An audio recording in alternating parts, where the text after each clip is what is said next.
p.m. Please stand as Ms. Gutierrez leads us in the Pledge of Allegiance.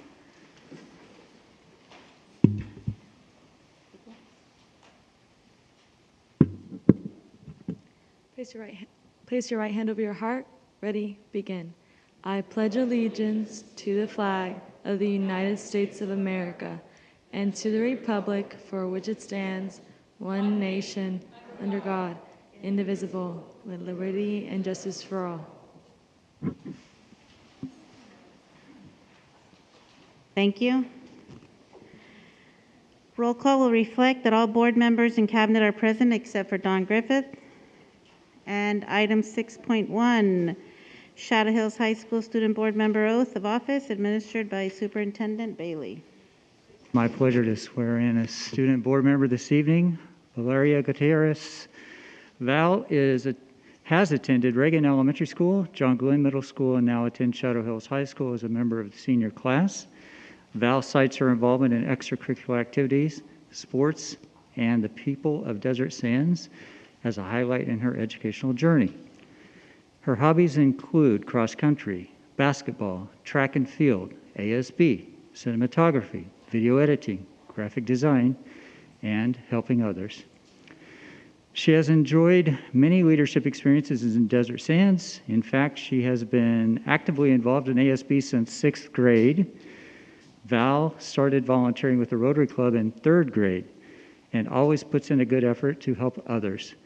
When asked to share an interesting or unique fact about herself, Val states that this is the first position she has ever won in an election. So congratulations, Val. And if you'll report down in front of the dais with me, we'll get you sworn in. Thank you.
Congratulations, Ms. Gutierrez, on your election by your peers. So congratulations. Are there any family and friends you'd like to recognize at this time? The microphone. With the mic. Well, my mom's here, so that's pretty cool. I also have my friend Ruben Diaz and also Miss Diaz. Thank you for attending. Well, pleasant surprise. I really appreciate it. And then I also have Miss Mary Alexander, my ASB advisor. Thank you for being with me and withstanding me for 4 years. And then there's Miss Wood and Mary Perry and Blanche. Thank you for everything. I really appreciate it. As we know, the Knights do it. Right. All right, item number 7, approval of minutes. Is there a motion to approve the minutes of the annual organizational and regular meeting of December 14th? So moved. Trisha Pierce. Okay, is there a second? Okay, motion by Trisha Pierce, seconded by Linda Porras. Is there any discussion? Hearing none, calls for the question. All those in favor say aye. Aye. Any abstentions? Any opposed? That carries 4-0. Number 8, board meeting addenda. Mr. Bailey, is there any addenda to this evening's agenda? I have a few modification, more reference to sequence of agenda. Specifically, under agenda item 13, we have 3 conference items, otherwise known as presentations. Due to the schedule of council, I'm going to shuffle those a little bit in priority. So we will begin item 13 with 13.3, which is the trustee boundary area map selection, followed by 13.1, school board member resignation, followed by 13.2, annual financial audit report. This also would indicate that we need to move agenda item 10, community staff student recognition, to follow item 14.1. So under 13, it's 13.3 first, 13.1 second, 13.2 third, with item 10 to follow 14.1. Thank you. Let me just make sure we got those right. All right. Is there a motion to approve the agenda for tonight's meeting with the changes made at the time? Move Linda Porras. Is there a second? Second, Wendy Jonathan. Okay. Is there any discussion? Hearing none, calls for the question. All those in favor say aye. Aye. All those opposed? Any abstentions? Motion carries 5-0. And we're skipping 10. We're moving on to 11. 11.1, introduction of new or recently promoted employees. Dr. Hyde. Good evening. I just want to share with everyone I'm pleased to introduce Shondi Jackson, our new Director of Purchasing. Ms. Jackson, please come on up to the dais.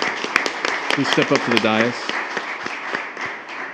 So prior to coming to Desert Sands, Ms. Jackson dedicated the past 23 years to public education, working within fiscal services, a comprehensive high school, and then finding her true passion in purchasing services. We brought her over from a competitive district. Well, I won't mention the name. She has taken pride in knowing that all the effort that she has put forth has assisted students and staff to succeed in their daily educational or extracurricular activities while on or off campus. Mrs. Jackson currently attends Western Governors University, where is she completing her coursework to earn a Bachelor's of Science degree in Business Management. Mrs. Jackson is a lifelong resident of the Coachella Valley. She enjoys spending time outdoors, and after visiting many of our nation's national parks last year, she looks forward to many more adventures that include more time at each of them. When time permits, she loves to sit down with a good book. She has an amazing group of family, friends, and longtime colleagues that have been with her every step of her personal and professional journey. Their continued support is priceless, and she will ever be thankful to them. Mrs. Jackson would also like to thank her husband, Lee, for always being her best, biggest, and most important supporter for the past 26 years. They continue to accomplish so much together, side by side. Mrs. Jackson, welcome to Desert Sands.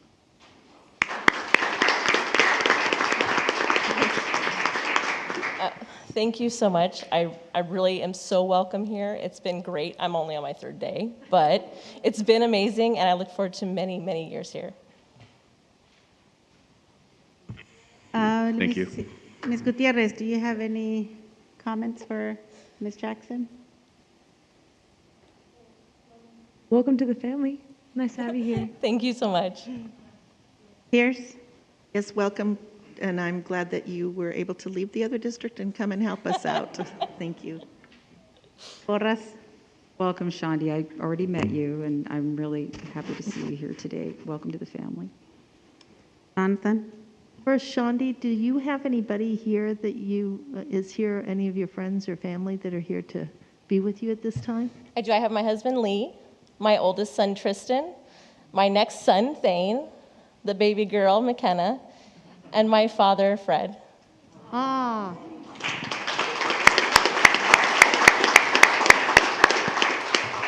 And your father was so excited. He's been waiting here for a long time. He was like the first one in here seated.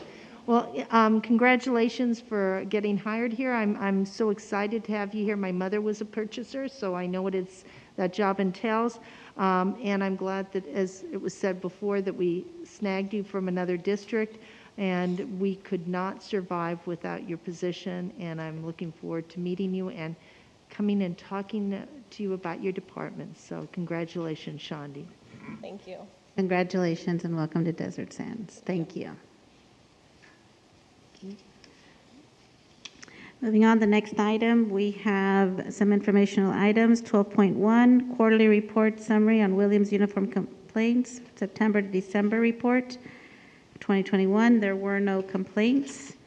12.2, Head Start program reports for October and November 2021.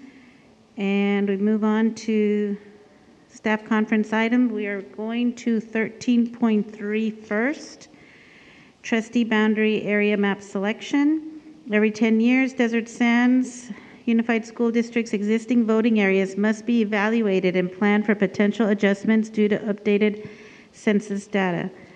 We have a representative of Cooperative Strategies that will guide us through the process. Good evening. I'm Justin Rich with Cooperative Strategies. Nice to be with you again. I'm here tonight to review draft maps, which we shared with you all back in December, and answer any questions that may come up, talk a little bit about the process from here. So just to review, the new census data came out in late September, and since that time we did our assessment of your current trustee areas to evaluate how they were balanced in terms of population.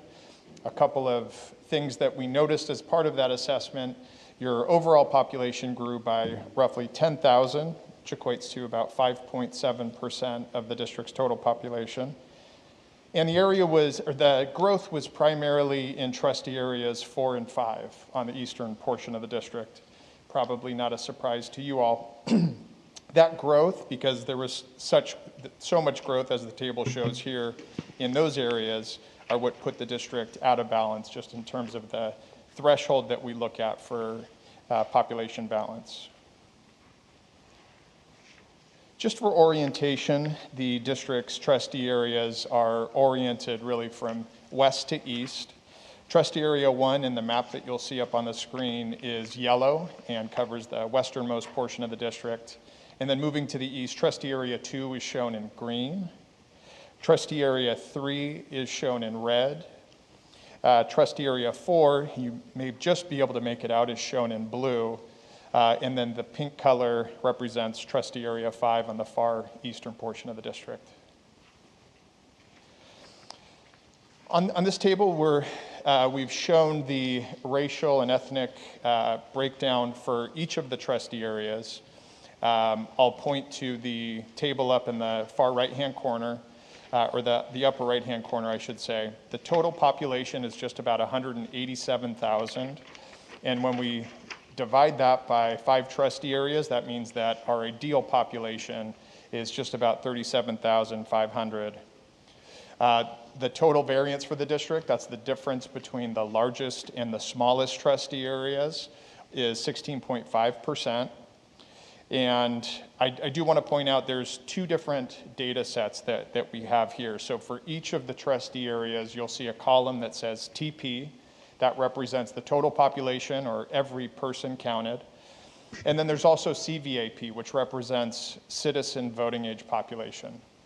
This is a measure of voting strength for certain protected classes of voters, and it's an estimate of the eligible voters. It's the best estimate that we have, and so we use that just to gauge how this will impact those protected classes. So the largest trustee area is Area 5, and the total population is just about 41,500, and the smallest trustee area is Area 3. So we subtract the difference, and that gets us just over 6,000. And when we divide that by the ideal size or the average size, that gets us the 16.5%. That's the variance that we use. So what that tells us is that trustee areas 1 through 3 could be slightly larger, and then we need to shrink at least trustee area 5 and possibly trustee area 4 a little bit, depending on the scenarios that we'll show you. So I just want to emphasize that we focused on making small adjustments to rebalance. You went through a very rigorous process before to set up the current trustee areas that you have, and so the education code requires that you go back and revisit that and make any adjustments if necessary in order to bring you within a 10% population variance. So we're going from 16.5% to something below 10%. That's our target. I will also point out that in the southern portion of the district, in the mountainous regions or the areas that are uninhabited, there's been some census block consolidation. So the U.S. Bureau of Census draws those census blocks, and then we use those as our the smallest unit, the smallest geographical unit in order to build each one of these map scenarios. So you'll see some consolidation there, but it really does not have an effect in terms of the population. So just want to point that out. So just to run through the changes for each one of the scenarios, on the screen here you'll see scenario 1. And there was some territory that was shifted from trustee area 2 to trustee area 1. That's the area from Country Club to Havli. And then that goes from Cook over to El Dorado. Then from trustee area 3 to trustee area 2, it's the area from Fred Waring to Miles. And then the neighborhood just northwest of Jefferson and Fred Waring. From trustee area 4 to trustee area 3 is the area from Miles to Avenue 48, west of Madison. And then from trustee area 5 to trustee area 4, the area from Fred Waring to Miles and Madison to Monroe. What that got us was a variance, the difference again between the largest and the smallest areas, of 4.2%. The largest area in this scenario is trustee area 3, and the smallest is trustee area 5. We have 2 protected class majority districts for the Hispanic Latino voters based on citizen voting age population, and those are in districts in areas 4 and 5. In scenario 2, similar to scenario 1, there is territory that was transferred from trustee area 2 to trustee area 1, except that it extended north to Frank Sinatra. And then there's a small piece that was shifted from trustee area 1 to trustee area 2. This is the area southeast of Fred Waring and Deep Canyon. From trustee area 3 to trustee area 2, it's the area north of Fred Waring. And then from trustee area 4 to trustee area 3, it's the same as scenario 1, but it includes the nursery, which is just north of Miles. From trustee area 5 to trustee area 4, it's similar to scenario 1. And then from trustee area 4 to trustee area 5, the area that follows along Jackson, the 111, and Indio Boulevard. There's kind of a small triangle there. So in terms of the demographics, the variance is smaller in this particular scenario. The variance was reduced to 1.4%. And the largest in this particular scenario is areas 1 and 3 are a virtual tie, and then the smallest is area 5. Same situation with the protected class. There are 2 majority protected class districts based on citizen voting age population in trustee areas 4 and 5. In scenario 3, trustee areas 1 and 2 are virtually the same as in the prior scenarios. Trustee area 3 cuts along the storm basin in the northeast corner. That's the one difference there. Trustee area 5, the area that's moved from trustee area 5 to trustee area 4 goes along Fred Waring to Miles between Clinton and I-10. but it does drop down to Bliss Road in that particular scenario. The total variance for this particular scenario is 5.8%. The largest area is Trustee Area 5, and the smallest area is Area 2. Same situation with 2 majority protected class districts in Trustee Areas 4 and 5. So we have presented to the board now on 3 separate occasions. So this is this is intended to be the last presentation. Just from here, what we will be doing is once a new map is selected, we will be working with the County Registrar of Voters and the County Office of Education just to make them aware of any changes. And this will go into effect for the November 2022 election cycle. And I'll stop there and answer any questions you may have. Thank you, Mr. Rich. Let me see. Ms. Gutierrez, do you have any questions?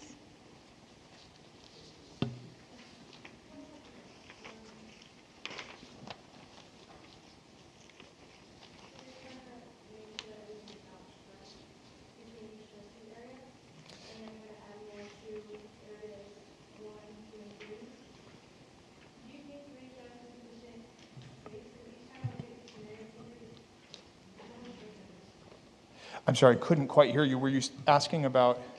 Trustee area number 3.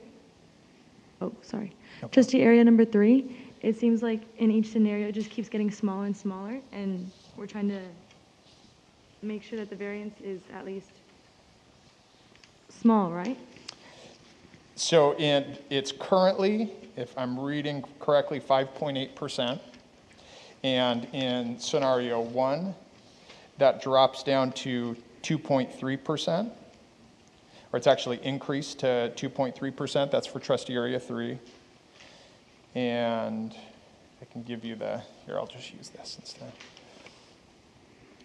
Then in scenario 2, it's at 0.6%, so very close to the ideal or the average that we would want.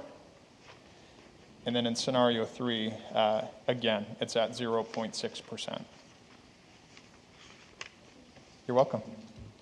Ms. Pierce? I had studied the maps that we had gotten before, and I noticed,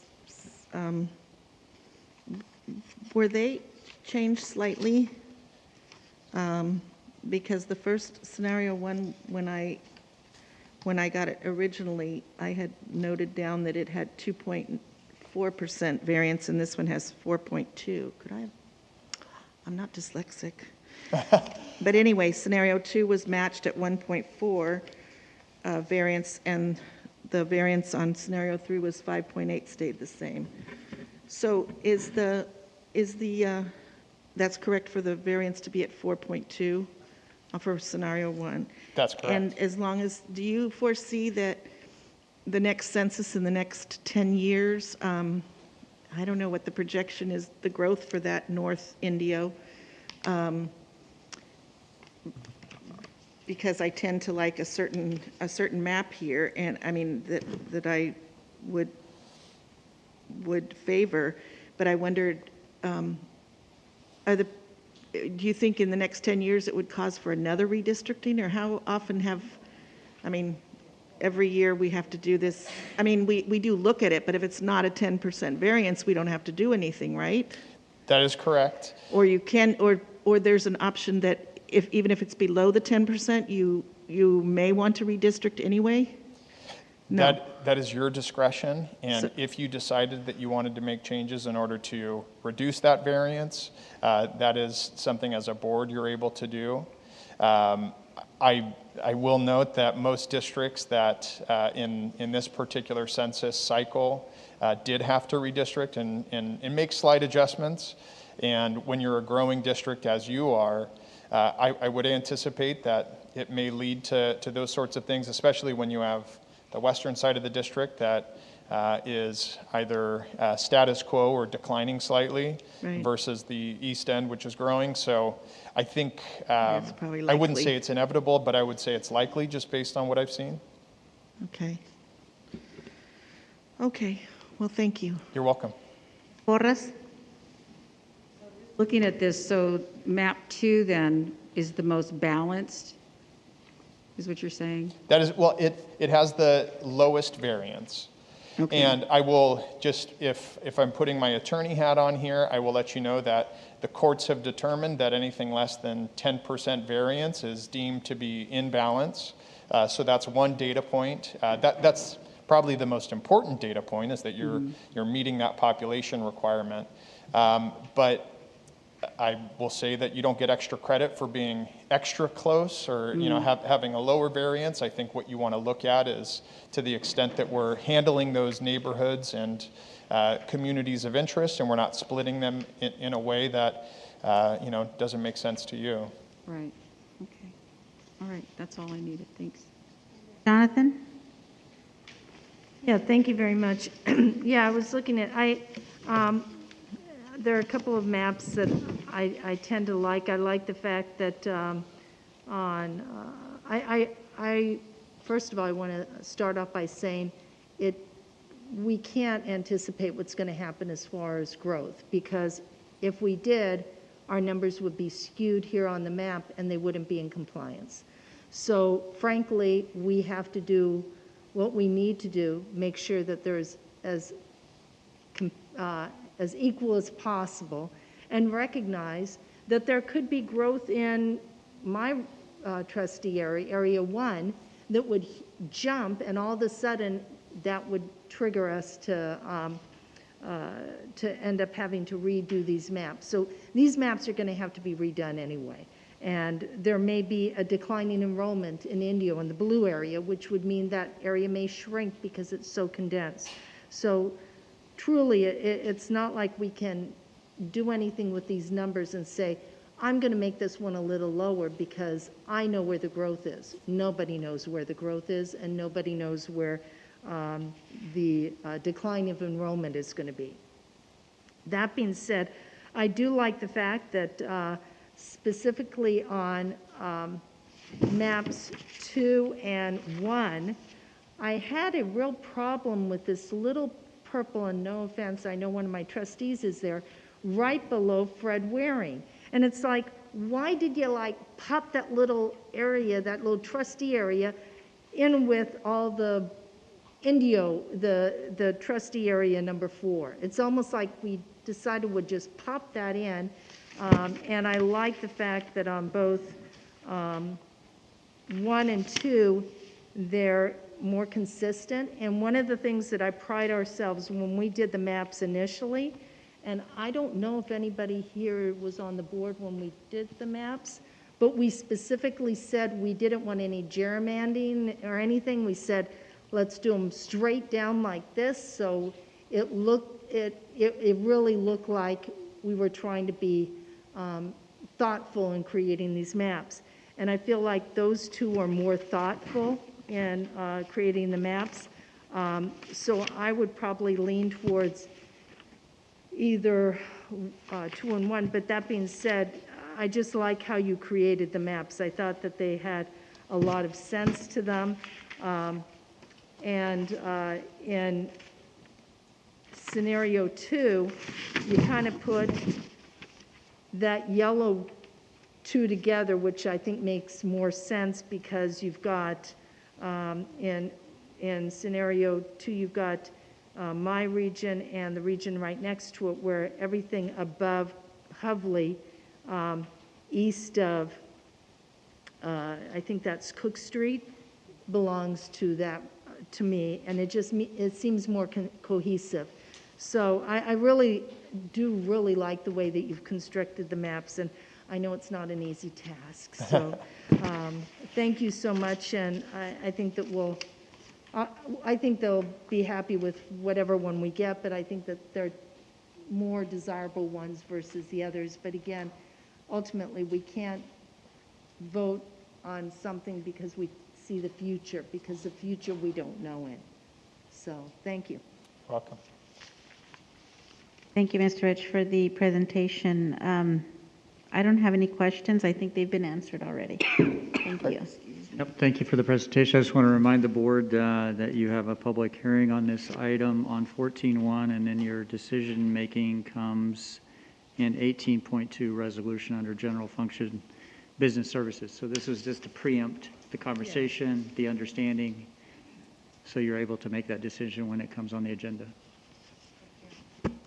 Okay. And going backwards on the agenda, we're going now to 13.1, school board member resignation. The district has been informed of the impending resignation of board member Donald B. Griffiths so that he may serve in his new position as a Superior Court Commissioner. The presentation will be provided by legal counsel regarding process to fill a school board member vacancy.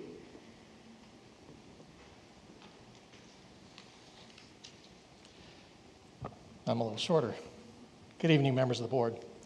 My name is Mark Thompson. I'm here to give you a brief presentation on the rules and requirements for filling a board vacancy. My understanding is that the resignation of member Griffiths is actually official as of today. So under the statutes and under your board bylaw, that triggers a 60-day clock for a decision that must be made by the board. Under the current time frame, the board has two of the typical three options, and those two options are either to make a provisional appointment, where the board will select a provisional appointee to hold that seat until the next board member election date. Even if it's not for that particular seat, any upcoming board election would be the time where a provisional appointee, that seat would be up for re-election. The other option is to call for a special election, and in that case, the person who's elected will hold the seat until the natural expiration of that particular term for that seat. So whether the board chooses to do a special election or to make an appointment is strictly in the board's discretion. At this point, the timeline allows for either choice. Now, if the board does neither of those two things, then by statute, the county superintendent is required to order a special election to fill the vacancy. Provisional appointments are handled according to your board bylaw in conformance with the statutes. Your board bylaw 9223 contains some of the provisions that are required, and it refers to the appropriate Ed Code sections starting at 5090. In short, what that requires is for the board to advertise the vacancy in the local media and solicit candidates, solicit applications. Then your board bylaw requires, and we would recommend also, that the board appoint a less than quorum board subcommittee to screen the candidate applications, do a first screening strictly according to the statutory requirements for holding a board seat. No other objective or subjective requirements other than those statutory requirements. And then once the candidates that are screened in are determined and announced by that less than quorum committee, then the matter goes to the full board in a public meeting to interview the candidates and make a selection. And again, that has to happen within the 60-day clock, which is ticking as of this afternoon, I understand. Mm-hmm. On the other hand, a special election can be ordered if the board so chooses, or if the board takes no action. The special election would occur in accordance with the provisions of the election code. And the next statutory date for statewide elections under these circumstances, for this year, it would either be April, June, or November. And I think we're going to be too late for April, according to the timeline. So if the board were to take quick action to order a special election, it would have to occur in June. If the board waits till closer to the end of the 60-day deadline, then the special election would occur in November. The costs of a special election, at least anything over and above the costs that are naturally occurring if there's a broader election, are borne by the district. So, for example, if a special election is ordered and the registrar sets up a special election that's only for your one issue, this district will bear the full cost of that special election. The price tag for that, you could probably find out a better estimate from your registrar, but typically we hear numbers of $80,000, $100,000 and above. So I guess that kind of covers the rules. If the board does choose to do a provisional appointment, I do recommend that it appoint as soon as possible this less than quorum subcommittee to make those initial screenings. I think the board should probably try to establish a timeline so that it has enough meetings between now and the 60-day deadline in order to advertise, screen, and then interview candidates and make a selection. So these are some of the things that the board can discuss and consider acting on at the later agenda item this evening. And that's pretty much it, other than to say all of these proceedings will be open session matters, except for, and that can be in a special or a regular meeting, except for any proceedings of the subcommittee, which will not be under the will not fall under the requirements of the Brown Act. And I think that's it. So if you have any questions, I'm happy to answer. Thank you, Mr. Thompson. Ms. Gutierrez, do you have any questions? Yes, I do. The screening committee less than quorum. Gutierrez. Oh, she does. Oh, I'm sorry. Okay.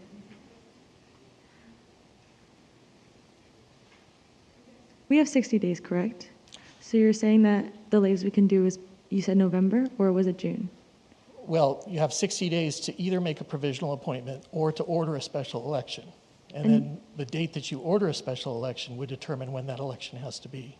It would be at the next statewide election date, which for 2022 would either be April, June, or November.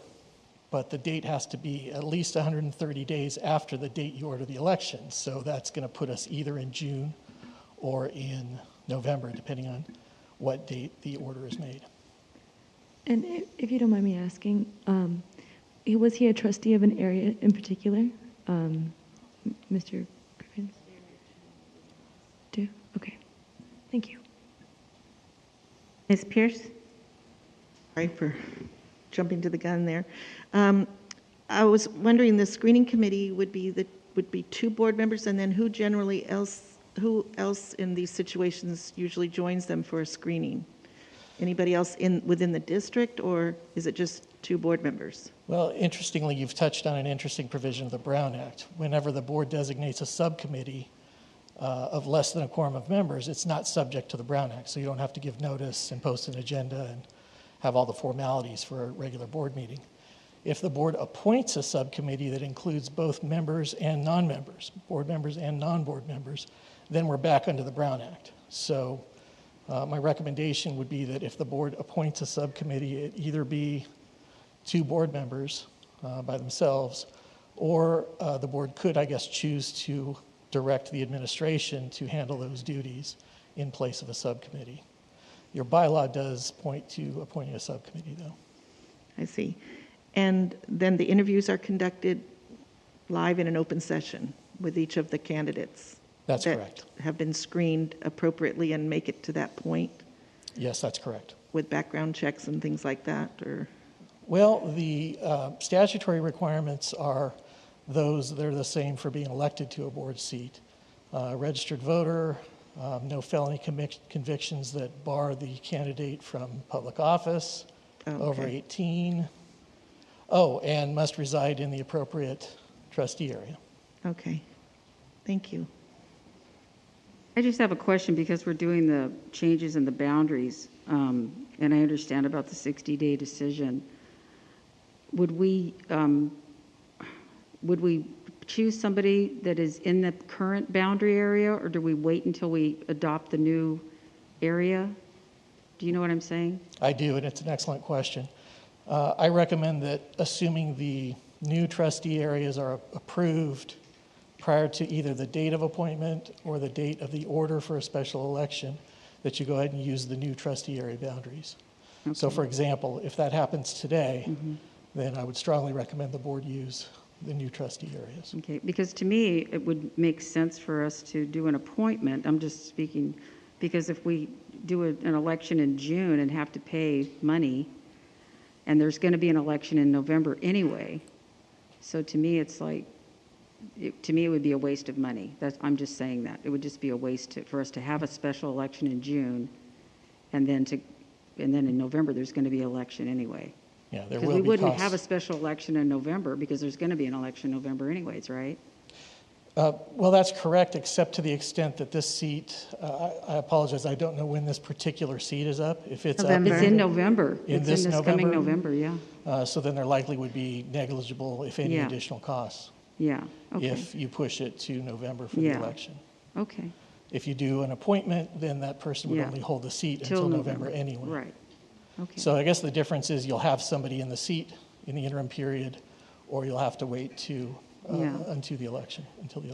Yeah, I think it's important to have somebody in the seat. I mean, I just was saying that I'm just thinking about the cost, and we need to get somebody in right away. So anyway, thank you. Jonathan? Thank you. I've been fortunate enough or unfortunate enough to actually see us go through that process years ago. So when Neil Lingle came onto our board, he was appointed because of an opening at that time. And I think that ultimately I don't want to spend $80,000 to $100,000 when I could be spending those on student programs or students in general. So I think that it's best that we try to do the inexpensive way, and it's only an appointment till we have the election, and they start campaigning in July or August for that position anyway. So it wouldn't really, we just need a body to help us. So God forbid we have a 2-2 tie, we can have somebody vote to make sure that we don't have that tie. So thank you very much for all your help. Mr. Thompson, I do have a question. So if we do appoint, and we're going to be making that decision later on today, what do you recommend, or what is the recommended time to advertise? Is it a week, 2 weeks? Is there a recommended time? My recommendation is to start with your schedule, pick the date on which you intend to make the appointment, and work backwards so that you have enough time to both screen and then announce the names of the people that are screened in, and then post the agenda and have the meeting. So if you work back from that, it'll give you kind of a window between whatever day you make the decision and the date that the screening needs to occur. So having said that, I would say at least a week is appropriate. If you could give it 2 weeks, that's probably a good idea too. The process, not only in your board bylaw, but in the statutes, strongly encourages public participation and public engagement in this process. That's why they encourage advertisement in the media and an active solicitation of candidates. So that was a long answer to a simple question, but it really depends on when you take the action to decide to go provisional appointment and when your next board meeting is, or maybe your second board meeting, depending on your schedule. So, but I would think at least a week, probably no more than 2 weeks is necessary. Okay, thank you. So he gave me the time frame, and it has to be for the new boundaries you're suggesting.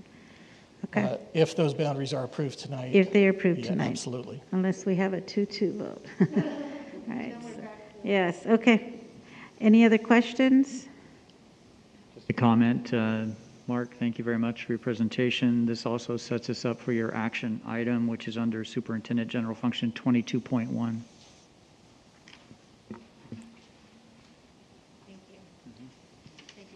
Thank you. Moving on to 13.2, Annual Financial Audit Report. And Mr. Gustafson? So I'd just like to introduce Scott Gustafson. He's a CPA and partner for Eide Bailey. Every year we're required to have our financial records examined by an independent certified public accountant. Mr. Gustafson will here to present the findings of the audit and the district's financial report. Wonderful. Thank you for having me, members of the board. Being the only auditor in the room, I recognize what I'm up against here, so my claim to fame to appease everybody will be the shortest presentation of the group, is what I'm going to shoot for here. And really, there's not a whole lot to talk about. Audit went well this year again. One thing I do want to point out that was new this year was GASB 84. There was an implementation of a new standard, Governmental Accounting Standards Board standard. Not a whole lot of movement on that, but just something to bring up, as some of you in your light reading may have seen in the report and noticed some of the changes there. And really what that related to was a slight change in how we look at and account for student body activities within the audit report. So nothing of any consequence, but wanted to point that out in case you kind of saw that throughout the report. It mentions restatements a few times, and so sometimes that's a buzzword that people kind of go, what happened? And all that was just a implementation of that standard. Beyond that, if you have a report in front of you, page 104 is the summary, which everybody seems to care about the most. And really, it's pretty simple. Everything went really well. All opinions were unmodified. This relates to the financial statements, the federal compliance. So federal compliance relates to all of your federal dollars received and spent throughout the year. The programs we looked at in that area this year were Title I, your COVID-19 education stabilization funds, as well as your COVID-19 coronavirus relief funds. So specific to those programs and the audit performed over those areas, again, no findings, no comments, no issues of non-compliance. And then last but not least, state compliance.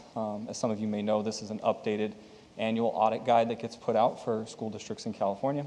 There's a whole laundry list of various things that have to get tested. So as they apply to your district, we have to audit them. And so as it relates to that long list of items that have to get looked at, probably the most obvious one this year would be all the distance learning that took place in the prior year. That was probably the biggest one that people are aware of. And so as it relates to all of those areas as a whole, again, an unmodified opinion, no issues of non-compliance, nothing found, and really no comments. In fact, not even any management letter comments, which typically we at least have a few ASB comments. So definitely something to be proud of from the district's, from our perspective. I think that's while Desert Sands tends to do that more often than most, it's not, it is a rare occurrence. And so, don't take that lightly. And then last but not least, just thank you. Our group of auditors, while we mean well, tend to ruin everyone's day when we show up or say hi. It's just kind of the nature of the beast, unfortunately. So Jordan's team and Sonia's team and really all different departments, we realistically don't leave anybody alone. And so, we just really appreciate everybody's help, and especially in these times when it's difficult to get information back and forth and working through different means other than maybe just showing up on site. And so it's a great help. Beyond that, I'll stop there, but I'm happy to hang out all night if you guys want. Thank you. Ms. Gutierrez, do you have any questions? I'm sorry if I misheard you, but did you say ASB reports? Yes, so part of our audit does include actually auditing the ASB activity. And so this year there was a slight change in how it's presented in the financial statement. So the audit itself didn't change too much, but how it's shown in here did change slightly. Okay, thank you. We're watching you. Ms. Pierce? Thank you for the report. I have no questions. Thank you. Porras? Thank you. I appreciate your report. It's just like going to the dentist, nobody wants to go, but we have to have it done. So, but thank you so much. Thank you. Jonathan? As a wife of a now retired CPA, I appreciate your work that you're doing, and I know audits are no easy task. And I've been happy to see that this is consistently how Desert Sands has performed in our audits. We've always had stellar audits, and I think we have our district to thank for making sure that all the T's are crossed and the I's are dotted, right? Thank you, Jordan, and thank you, everyone else. I'm just wondering, how long did this audit take? In terms of completion, like start to finish? Yes, start to finish. The whole entire process takes about 8 to 9 months. So before, obviously COVID and what's been going on lately, we typically would be on site for anywhere from 2 to 3 weeks with a team of people. That has kind of since been replaced with less on site, but more always bothering everybody. But yeah, it's about a 9 to 10 month process, give or take. And it's good to hear that you look at everything, down to the ASB from all accounting. Okay, thank you. Thank you. No more questions? Mr. Aquino, that was good. Thank you. Your department did well. Yes. Okay, then we are back on track. We have a public hearing, item 14. Public hearing number 05-2021-2022, notice of public hearing to select adjusted trustee boundary area map. We will open that up at 7:56, Anyone wishing to speak on this matter may approach the podium.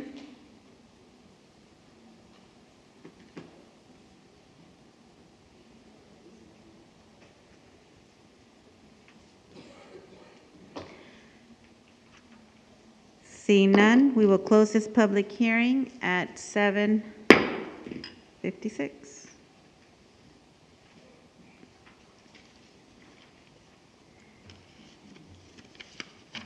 And we go to item 10. Okay, item 10, community staff student recognition. Mr. Bailey. I'd like to invite to the podium Mary Perry, our PIO, for staff student recognition.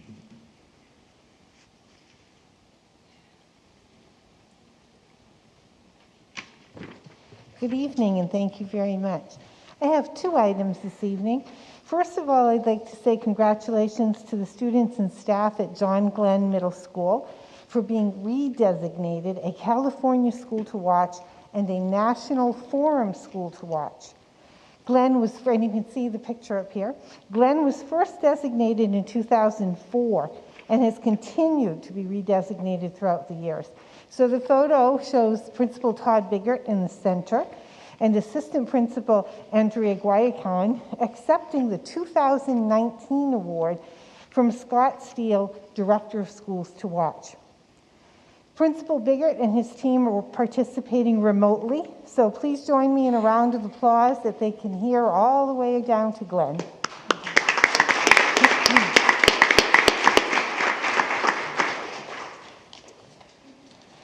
We had a very exciting week last week because the spelling bee was back after not being held last year.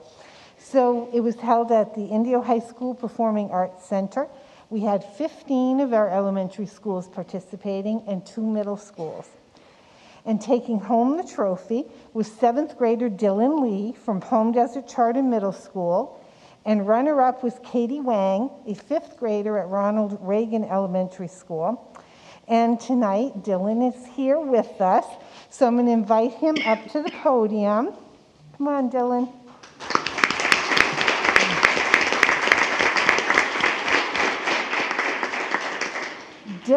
For Dylan, this was not his first win.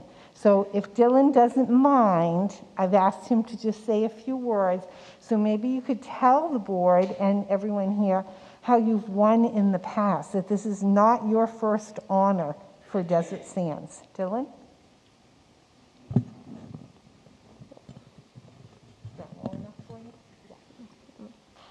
I won the district spelling bee in 2019, 2020, and 2022.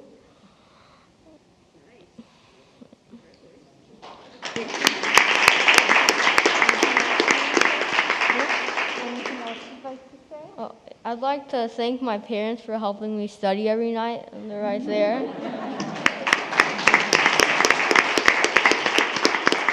And when is the county one, when you go over to RCOE for the competition? The county spelling bee is on March 23rd. So we'll be thinking good thoughts, right? Yeah. Okay, congratulations to Dylan. Thank you very much.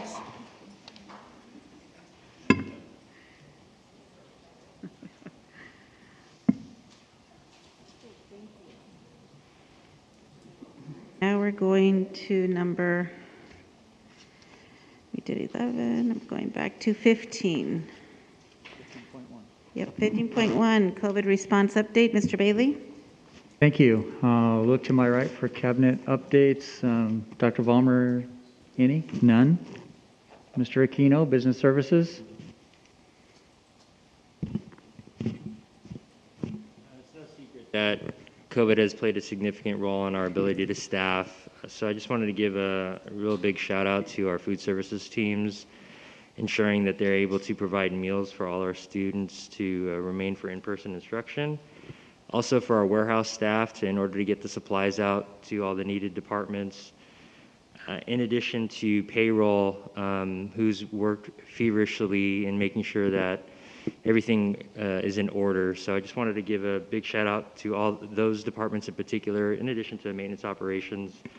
One update for COVID, we have, on a voluntary basis, we've acquired for staff voluntary use KN95s, and we secured about 50,000, which we disseminated to all the school sites this afternoon. So they have that. We're also going to be acquiring another 50,000 that we will stock in our warehouse for staff to request on a voluntary basis, of course, if they would like to utilize that type of mask. And that's it. On Dr. Hyde, Personnel Services. Thank you. Yes, I just have a quick, just a quick statement, and I really want to, again, just to kind of piggyback on Mr. Aquino's comments. Since the district's returned from winter break last week, or week before last, we've seen student staff absences just surge. I'd like to take a moment to just recognize and send kudos to the incredible efforts of our certificated, our classified, and our management employee groups in helping to mitigate the staffing shortages that these absences have created. In many cases, we've even had scenarios where we have uncovered absences, and that's really challenged site leaders and department leaders to get creative in covering absences and utilizing non-teaching personnel. And they've just done an exemplary job, and I wanted to recognize that. I also want to recognize the efforts of our rank and file classified and certificated employees who day in and day out do so much to help, again, reduce the impact on kids. Their contributions have allowed our district to keep our schools open for in-person instruction, and it would be irresponsible for me not to recognize what they've done and tell them how much I appreciate every single one of them. Thank you. Thank you, Dr. Hyde. I concur. And last but not least, Laura Fisher, Student Support Services. Lots of updates coming from CDPH and County Health. Yes, absolutely. Thank you, Mr. Bailey. A message was sent out to all staff, district staff, and parents and guardians this afternoon regarding the guidance updates from California Department of Public Health and Riverside County Public Health. The guidance has been modified regarding the length of the isolation time for those with a positive COVID test. The updated guidance allows staff and students to end isolation after day 5 if the symptoms are not present and a negative rapid antigen test result is collected on day 5 or later. If someone is unable to test or chooses not to test and symptoms are not present, isolation can end after day 10. But in an effort to help with COVID testing, the district is providing the following options. Option 1, we provided each school site with the iHealth rapid test given to the district by the state. These are available upon request or will be sent home with your student after testing positive at the school site, so parents can test their child on day 5 or later. Another option, if a staff or student exhibits COVID-related symptoms while at school, we have the Binax Now rapid antigen test that can be provided in our isolation care rooms. For students, of course, parent consent is required. We did send out a parent consent form, and no child can be tested without that consent form completed. We also have the other option. Students and staff can access our district COVID testing sites at the high schools that we have had throughout this year and Deck North on Friday. So that is another option. We also have heard you. The district has taken corrective actions due to responses from parents and staff to change one of the vendors we've used for testing. We have several health partners we've utilized that continue to provide timely and consistent results for testing and vaccine clinics. So we will be transitioning to another health partner for our daily testing sites, for La Quinta, Shadow Hills, Indio, Palm Desert, and Deck North testing sites. We will keep you updated on the transition as we are anticipating providing both PCR and rapid antigen tests at our daily test sites.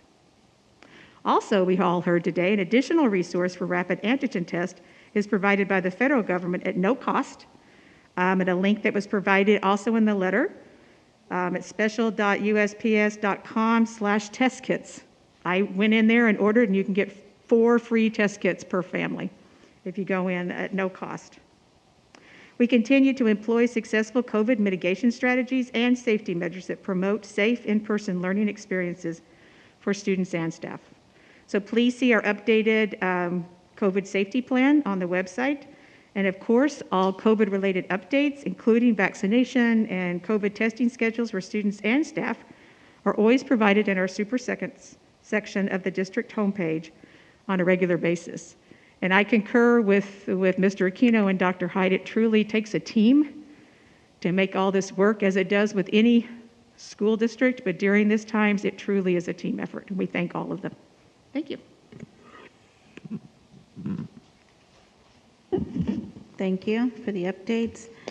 Moving on to public comments on open session items. In accordance with bylaws of the board 9323, time is reserved for oral communications by members of the Board of Education or by citizens present. Citizens wishing to be heard on agenda items shall have a 3-minute limit and should indicate their intention at this time. In accordance with the law, decisions of the board cannot be made on any matter not previously published before the board meeting, as indicated in bylaws of the board 9323.2. I'm going to turn it over to Vice President Jonathan to start with the online comments. We have 4 online comments to be read aloud. The first one is from Catherine Silveria. I'm a parent and art specialist in the district.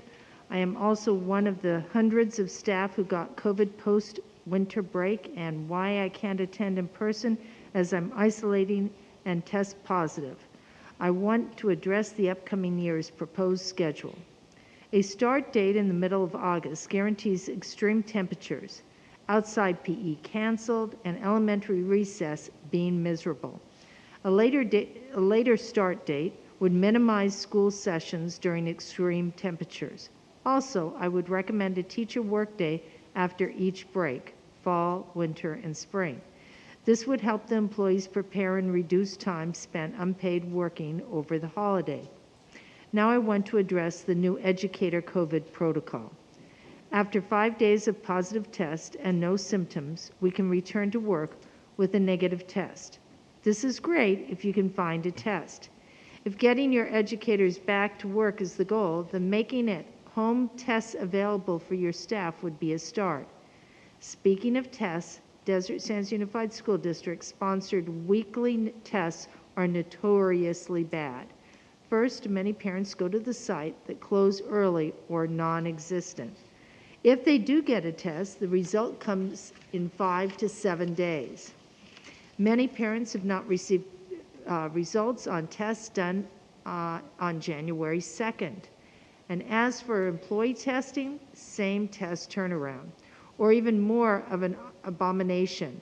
Tests are not even being picked up. That's right. School offices have piles of completed COVID tests that have not been picked up in months. You say we as a district have these great mitigation protocols to help our staff and students, yet this is what's happening in schools. We all saw this wave coming from miles away. We knew post-winter break was going to be bad, yet somehow we are surprised that 20% of the students are absent. We know the reported numbers are drastically undercounted. We knew we were going to be understaffed due to everyone getting sick. This could have been prevented with mandatory testing, expedited testing, proper masks being supplied, and all other mitigation procedures that were promised yet ignored. The second letter to be read aloud is from concerned teacher and parent. I want to share a story told to me by a colleague at one of our Desert Sands Unified School District schools. We are both teachers in the district. As I was leaving campus, I ran into this teacher who told me that they had to send 2 kids to the office for simulating drug use in the classroom. As the teacher was taking them to the office, one of the students says, "This is racist." The teacher told me one student was white and one was black. The teacher was stunned to be called racist, as no one had ever accused them of something like that before. Excuse me, I need to drink. Thank you. The situation is all on us. We are responsible for this. This particular student has learned that if they scream racism, they are no longer responsible for their actions. The complete irony of 2 races getting in trouble for the same thing and one student screaming racism is absurd. There's an absolute correlation between making race a focal point in our educational system to blaming racism rather than actions. We're tired of hearing about race. We want to be human and treat others based on their actions and character and not their race. Please stop this ridiculous, harmful, racist lessons in school. And as a side note, I took a race and racism class in college with about 150 students in the class. The class never solved anything. It caused unnecessary anxiety and stress, and there were no productive conversations. This was a college class where people's brains are more developed simply because they are older. Imagine bringing race into lessons for people with less developed cognitive skills. It's morally wrong, and it creates issues where there are none. The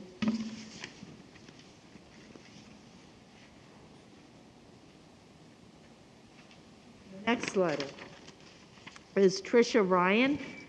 I want to thank Don Griffith for his dedication to education here in Desert Sands. I was fortunate to teach with Don for a few years, and then have followed his dedication to our students after he was elected to school board.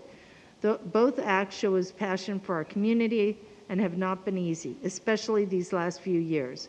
We haven't always seen eye to eye, but Don has always followed up and tried to make the situation better. I appreciate his encouragement for me to put together a parent-led prom for Palm Desert High School seniors, and for always willing to listen and come to alternatives to the ridiculous early school year start date since we've lived in the desert and do not have indoor PE facilities at middle or elementary schools. Don Griffith has made a positive impact on our students and community. Thank you for all your time and dedication. Congratulations and good luck in your new position. And our last letter is from Elena Nishi. Hello, I'd like to address current mask requirements. It has been known for some time, but recently an updated study proves that cloth masks are ineffective against COVID-19 and serve as a little more than facial decorations. Surgical masks are not only designed to trap larger particles, but also are prohibited for children to use by the CDPH, as they can impede breathing. N95 should be reserved for healthcare workers dealing with COVID patients. N95 masks are prohibited for children's use by the FDA, as they are not properly fitted, which also goes against CDPH guidelines. We would like to review the DSUSD policy on facial coverings for students.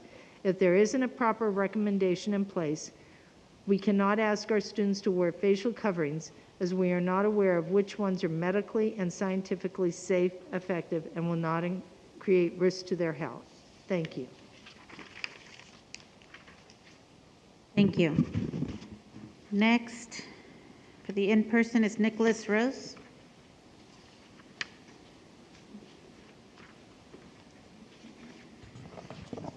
Alrighty.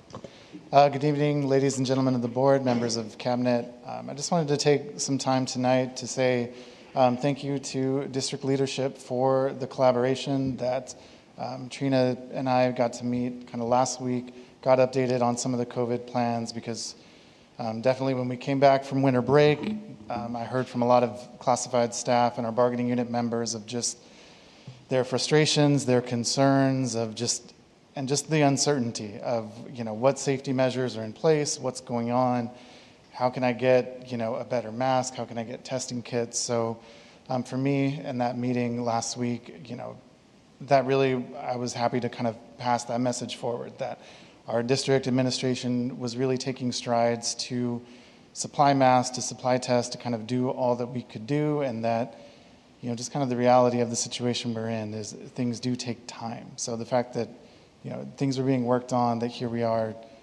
week 2 of being back, week 3, that things are in place and things are getting better.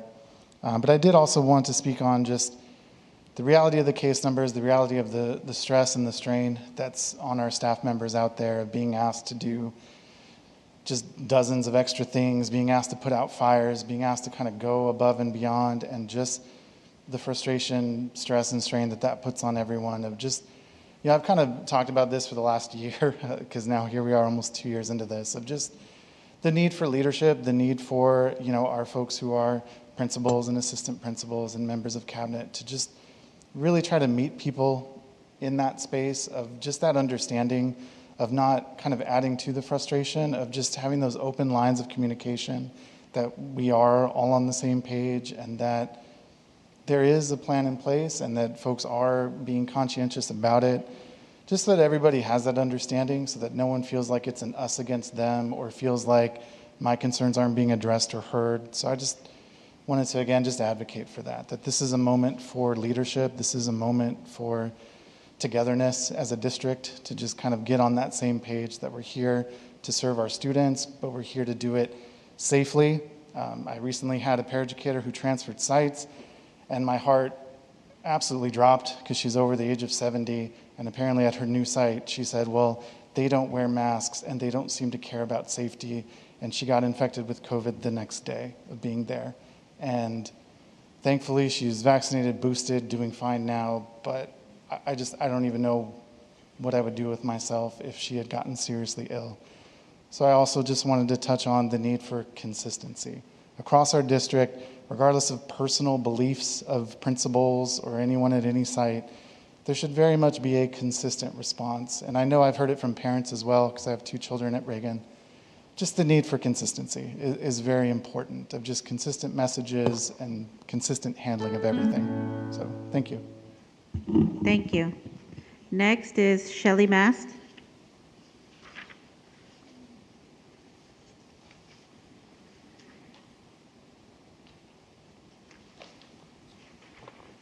Hello, board members. I am speaking on behalf of Susan Wadley, who could not attend tonight. She's here. She is yet again to plead on behalf of our community's children and families, challenging you to stand up against the radical agendas you are being told to implement by the powers that be. If you haven't noticed, the CDC recently admitted that cloth masks do nothing to stop the transmission of a virus, then you have failed to do your due diligence on behalf of our children and teachers. If you haven't noticed a statement put out by 15,000 international doctors and scientists urging people not to inject healthy children with an experimental gene therapy, of which we have absolutely no long-term safety duty, then you have failed to do your homework. Please understand that by actively promoting these shots, these injections, you will be held responsible for whatever harm comes to these children. So I would do the research. It's all out there, should you choose to look for it. I just read that even our neighbor Mexico is handing out free ivermectin to their citizens, as India and Japan did successfully and wiped out COVID. We have to look at treatment, you guys. And this is just, there's so much information out there. I've also learned that you are now requiring our high school students to complete some of the most disturbing curriculum ever invented. The National Review stated that ethnic studies curriculum is probably the most radical and ideological loaded educational document ever offered up for public consideration in the free world. I would like to challenge each one of you to do some soul searching and ask yourselves if sitting back and allowing the floodgate of medical, emotional, and spiritual evil to be unleashed upon our children is why you were put on this earth. Do you really believe in this nonsense? If not, who is pulling your strings? Why are you letting them? To serve some political agenda that has nothing to do with the well-being of our precious children entrusted to your care. I'm really not trying to insult you. I was a CFO for 20 years, sat on many, many boards. I know how hard your position must be in, but please don't follow the money. Please follow the health and well-being of our children. If you do, you will have our support and the support of countless other families, teachers, and employees. If not, parents will pull our kids from your schools. It could fall to pieces under your watch. You're on a sinking ship. Change course now, it's not too late.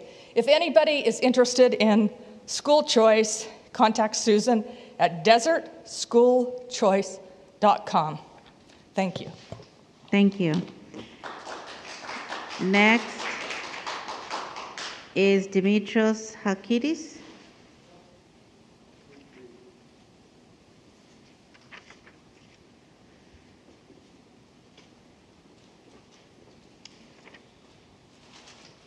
I'm not sure if I'm allowed to, pamphlets from our organization to pass out. Thank you.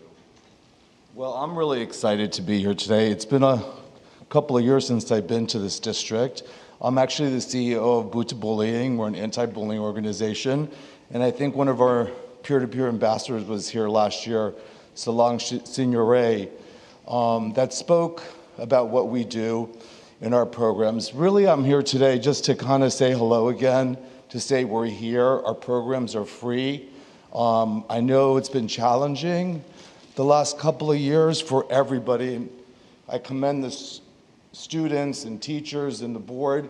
But we could also do virtual, so it doesn't have to be in person. We could do classrooms. It's catered to the school when you allow in person. Would love to come back in, but it's really here. I just came to say hello, reintroduce myself and the organization. And the other thing I do want to mention is that we do get emails from parents. I won't throw anybody under the bus, but kids need some guidance and tools. And Buddha Bullying is a youth empowerment organization. So we are here for them. Thank you. Thank you. Next is Vince Mast.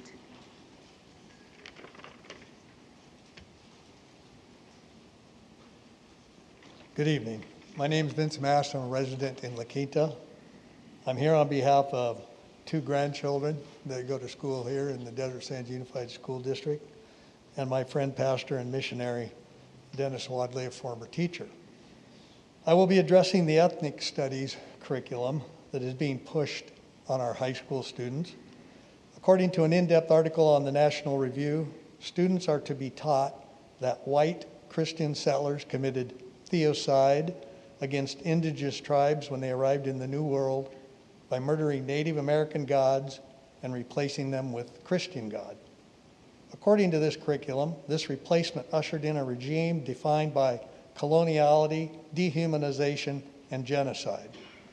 But all is not lost, we are told, for the students will learn that they have the power and the responsibility to build a social order defined by counter-genocide, which will eventually supplant the last vestiges of colonial Christianity. The curriculum instructs students to chant Aztec prayers for emotional nourishment after a lesson that may be emotionally taxing or even when student engagement may appear to be low. Students are supposed to clap first, then follow with a chant to the god Tezcatlipoca, which the Aztecs supposedly worshipped with cannibalism and human sacrifices. Then they are supposed to ask for the power to be warriors for social justice. The students are then forced to chant 4 additional gods seeking healing and a revolutionary spirit. As the chant peaks, they are instructed to request liberation, decolonization, and transformation, and then to shout, Panache Be, several times, trying to pursue ultimate critical consciousness. Many of the horrifying characteristics of the Aztec traditions include cannibalism, the torture of children, the sacrifice of humans by the tens of thousands. Other Aztec religious practices were the cutting out of human hearts and the flaying of victims and the wearing of their skin.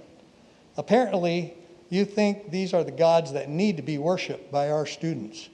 Why on earth would you allow these clearly religious activities to even be conducted in our classrooms? I taught classes in a California public school in the past as part of a religious studies curriculum. There is absolutely no way that I would have been able to ask students to call upon a God as any part of any course, and it would have been deemed a violation of separation of the church and state. This summoning of Aztec gods could be considered spiritually abusive, as you are forcing children into foreign religious practice in our public schools, a practice that could be in direct violation of their own personal spiritual beliefs. Clearly, this is an agenda at play, creating great confusion where none should exist.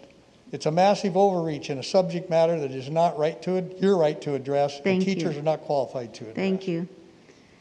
Thank you. Thank you. Next is Doug Hassett.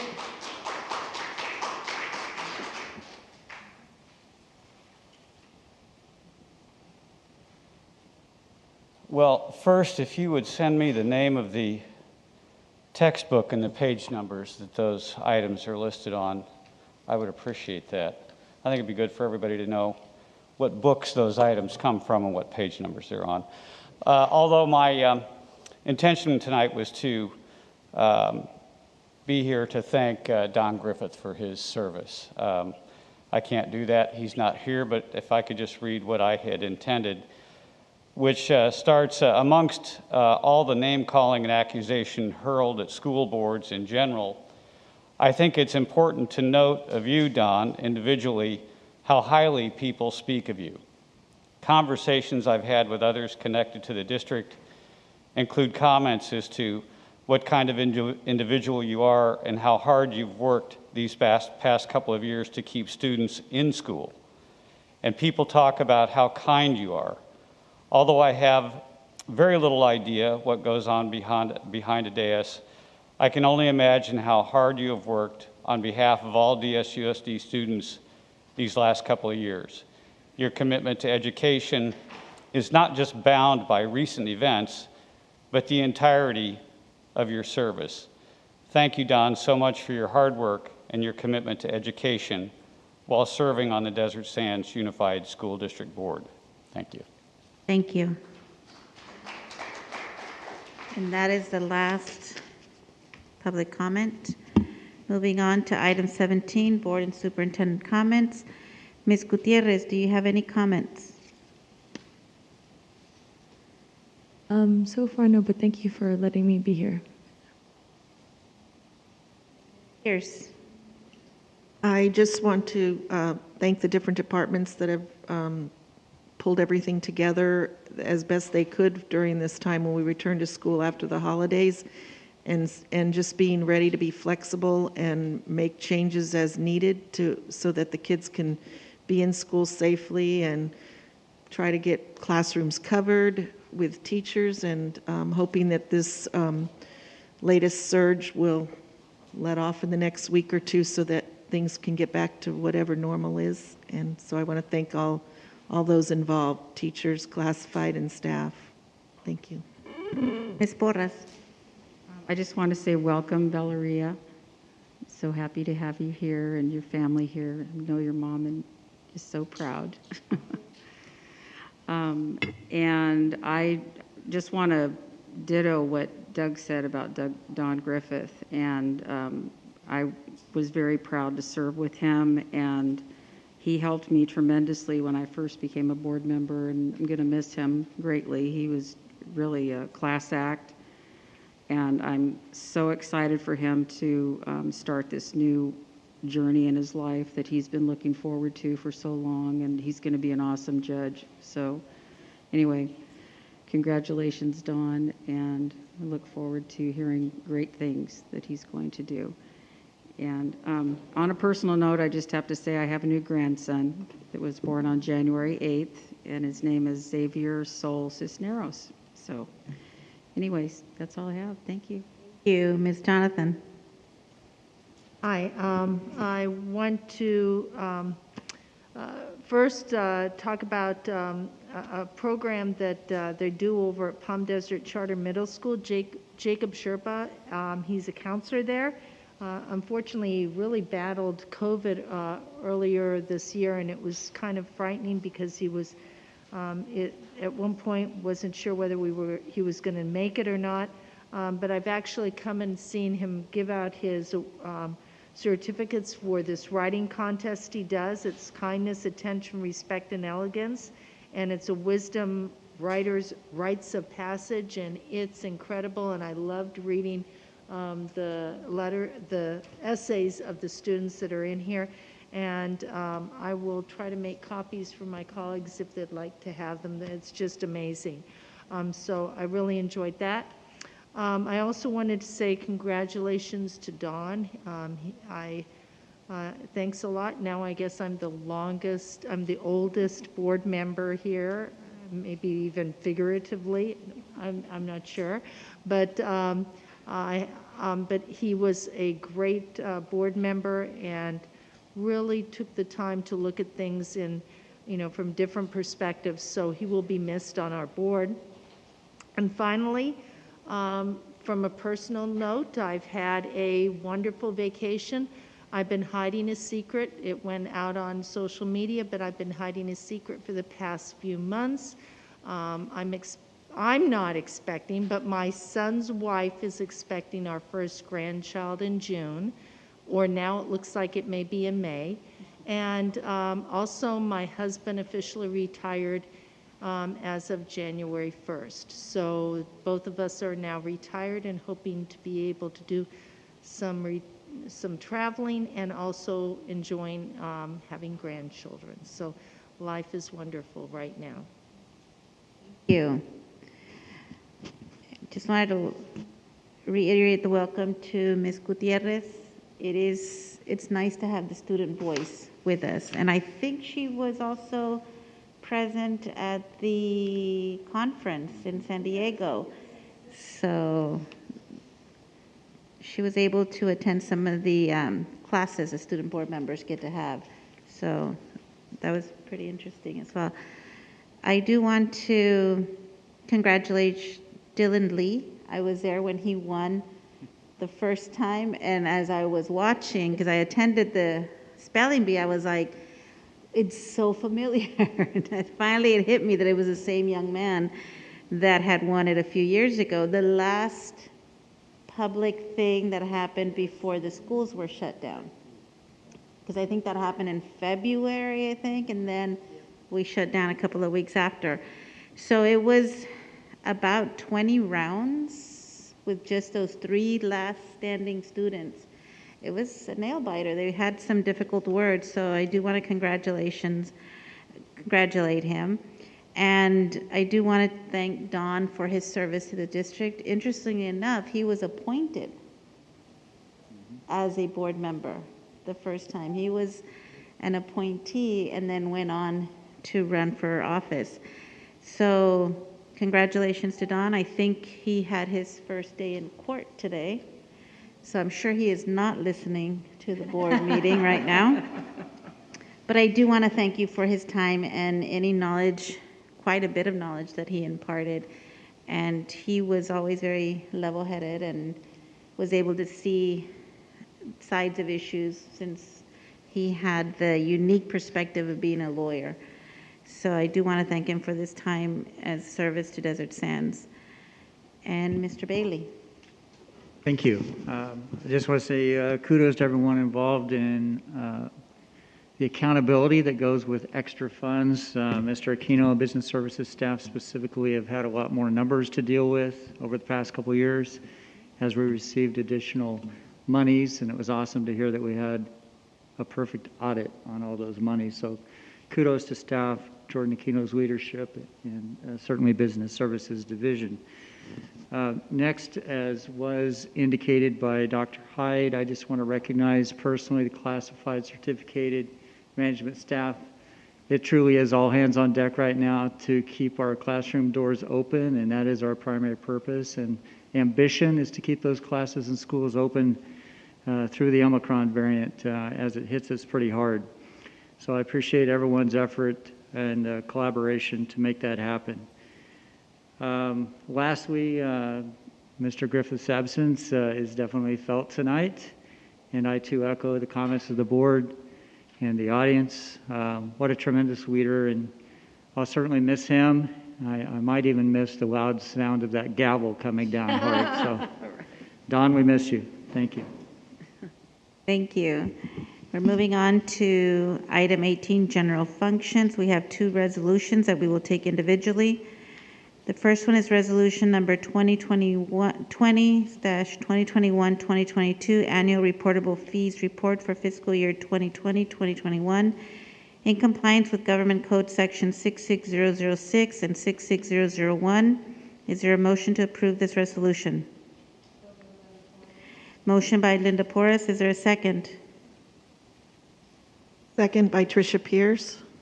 Seconded by Trisha Pierce. Is there any discussion? This is a roll call vote. Ms. Gutierrez, how do you vote? Thank you. Ms. Pierce? Aye. Ms. Porras? Aye. Ms. Jonathan? Aye. And I vote aye. This motion carries 5-0. Moving on to 18.2, Resolution Number 21-2021-2022, approving adjusted trustee area boundaries. Is there a motion to adopt a specific scenario? Make a motion to adopt scenario 1. Wait.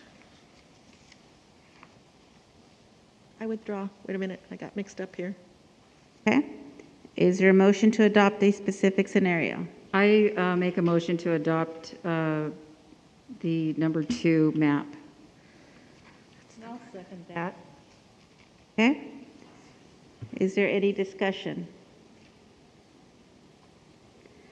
Hearing none, this is a roll call vote. Preferential vote, Ms. Gutierrez?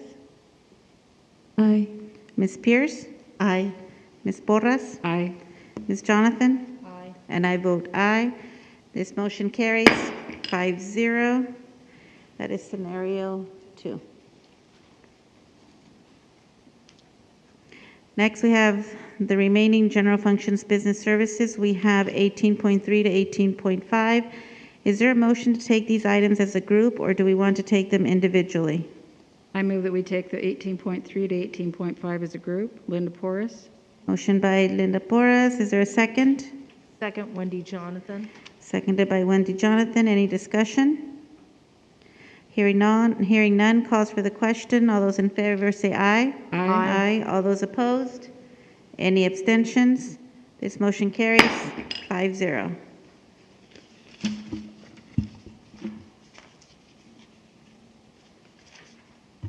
Okay, 19, general functions, educational services. Is there a motion to approve the school plan?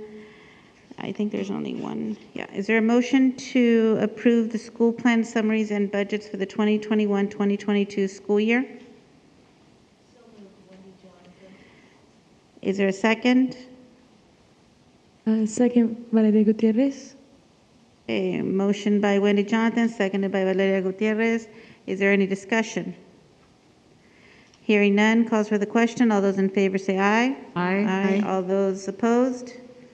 Any abstentions? Motion carries 5-0. Dang, Dawn's How's that in for you, agreement. Mr. Bailey? Yeah. All right, item number 20, general function, personnel services. There are 6 items, and let me just double check something. I do want to, where is it?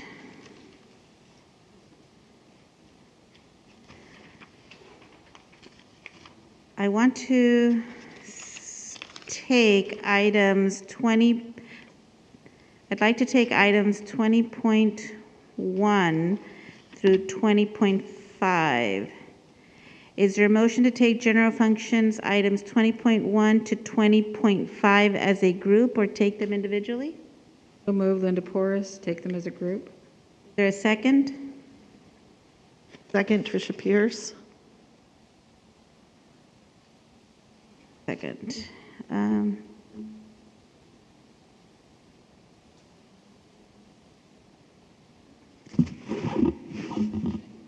Yeah, I want, it's 20 point,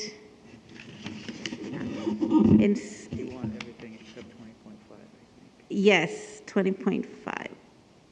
So I want to take, I'm sorry, these 2 years here are turned around. I want to take everything except for 20.5. So is there a motion to take all the items? I think we except- have to she has to reword her motion. Yes. So she has to reword her motion to say 20.1, 20.2, 20.3, 20.4, and 20.6. Yeah, and then As a group, 20.1, 20.2, 20.3, 20.4, and 20.6, and taking out 20.5. And that's to revise your Revise motion. it, yes, thank you. Is there a second?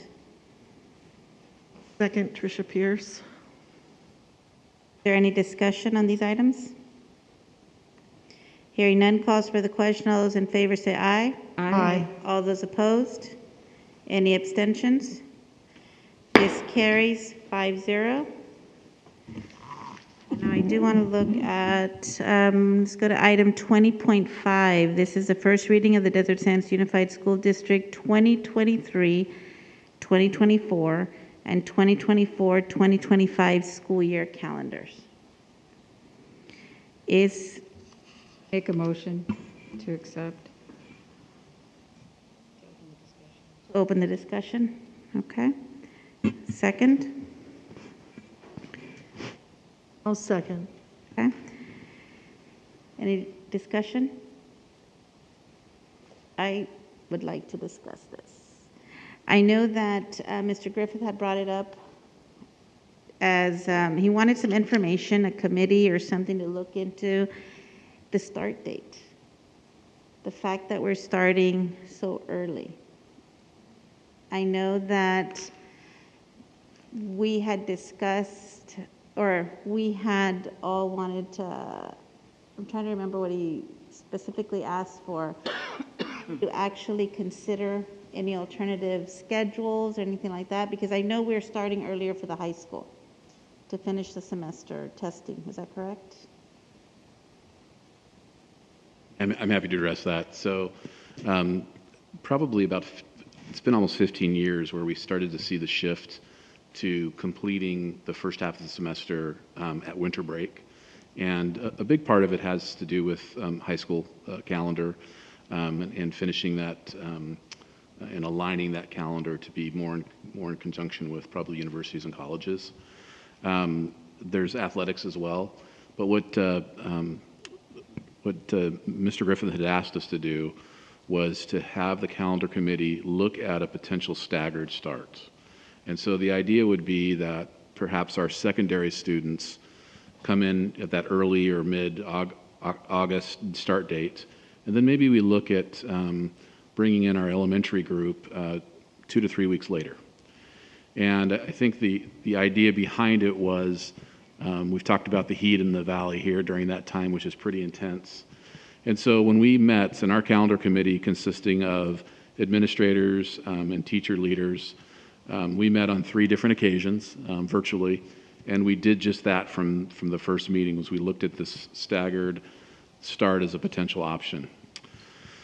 So my job was to do a little bit of research, and I looked over the last 5 years at the temperature variations between starting in the middle of or early August to starting the first week in September.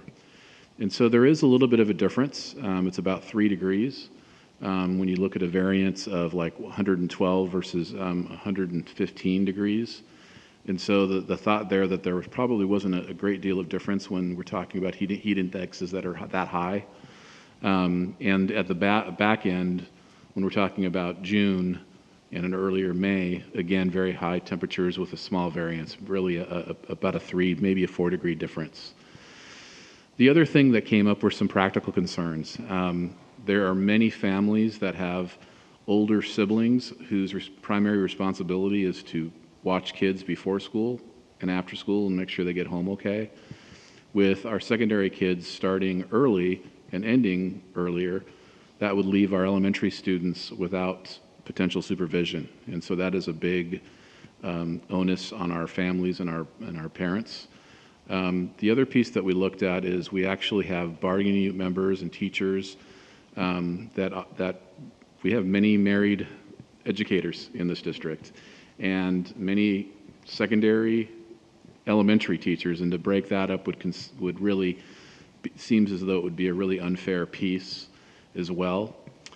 The other issue that we talked about as well is we looked at all of our summer programs, and as the district and the board's well aware of, there are summer the amount and the number of summer programs that we've offered last year and what we're planning this year are pretty significant. And in order to continue to offer them with a level of fidelity that's going to help students, especially as they work on the learning loss mitigation piece, that just a staggered start just wouldn't allow that.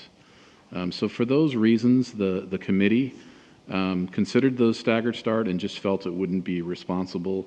It wouldn't be the right decision for the community members here in Desert Sands.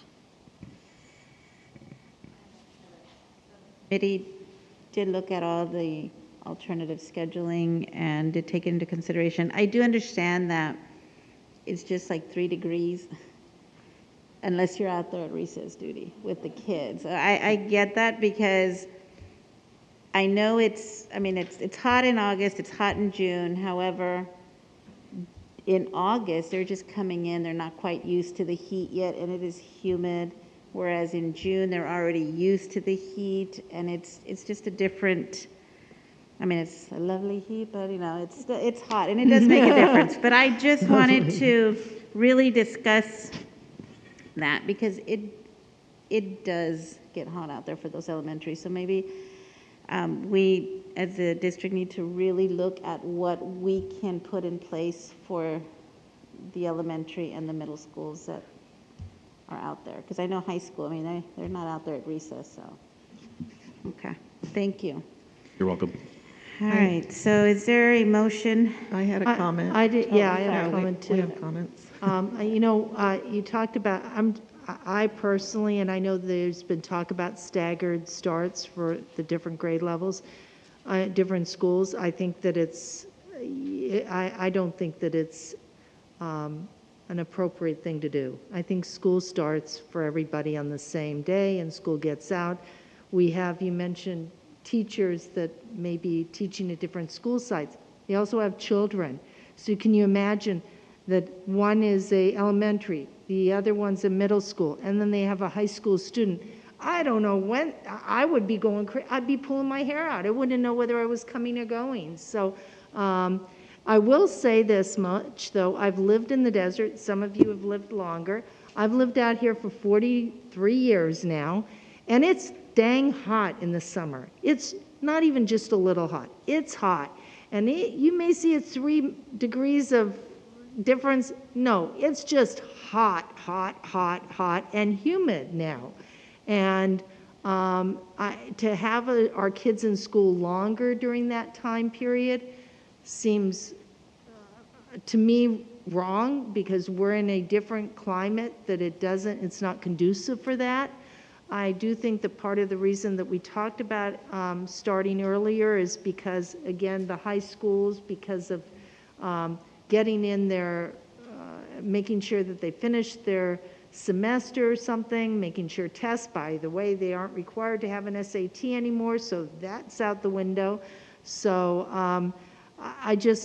I personally I'm not crazy about an early start on the calendar for anybody. I just think it's just too dang hot. And again, you can see it's 3 degrees, and I will tell you, 3 degrees makes a big difference out here in the desert, especially when it's humid. So, but I'm just glad you didn't do the staggered, because if you had done a staggered, we would be here all night, because I would be trying to get someone to help us, because I don't want a staggered. I just think that it breaks apart families. It's just the wrong thing to do. So, thank you. Okay, Ms. Borra, did you say you had a comment? I'll just work this way. I do. Ms. Pierce, and then I'll. Yes, I was able to participate on the calendar committee in prior years before my retirement for a couple of years, and we always analyzed the temperature index. And I am grateful that our district has a heat index that if it's 112 or 115, we won't be out there at recess. The kids will not be out there in elementary school, which was the perspective that I was bringing to the committee.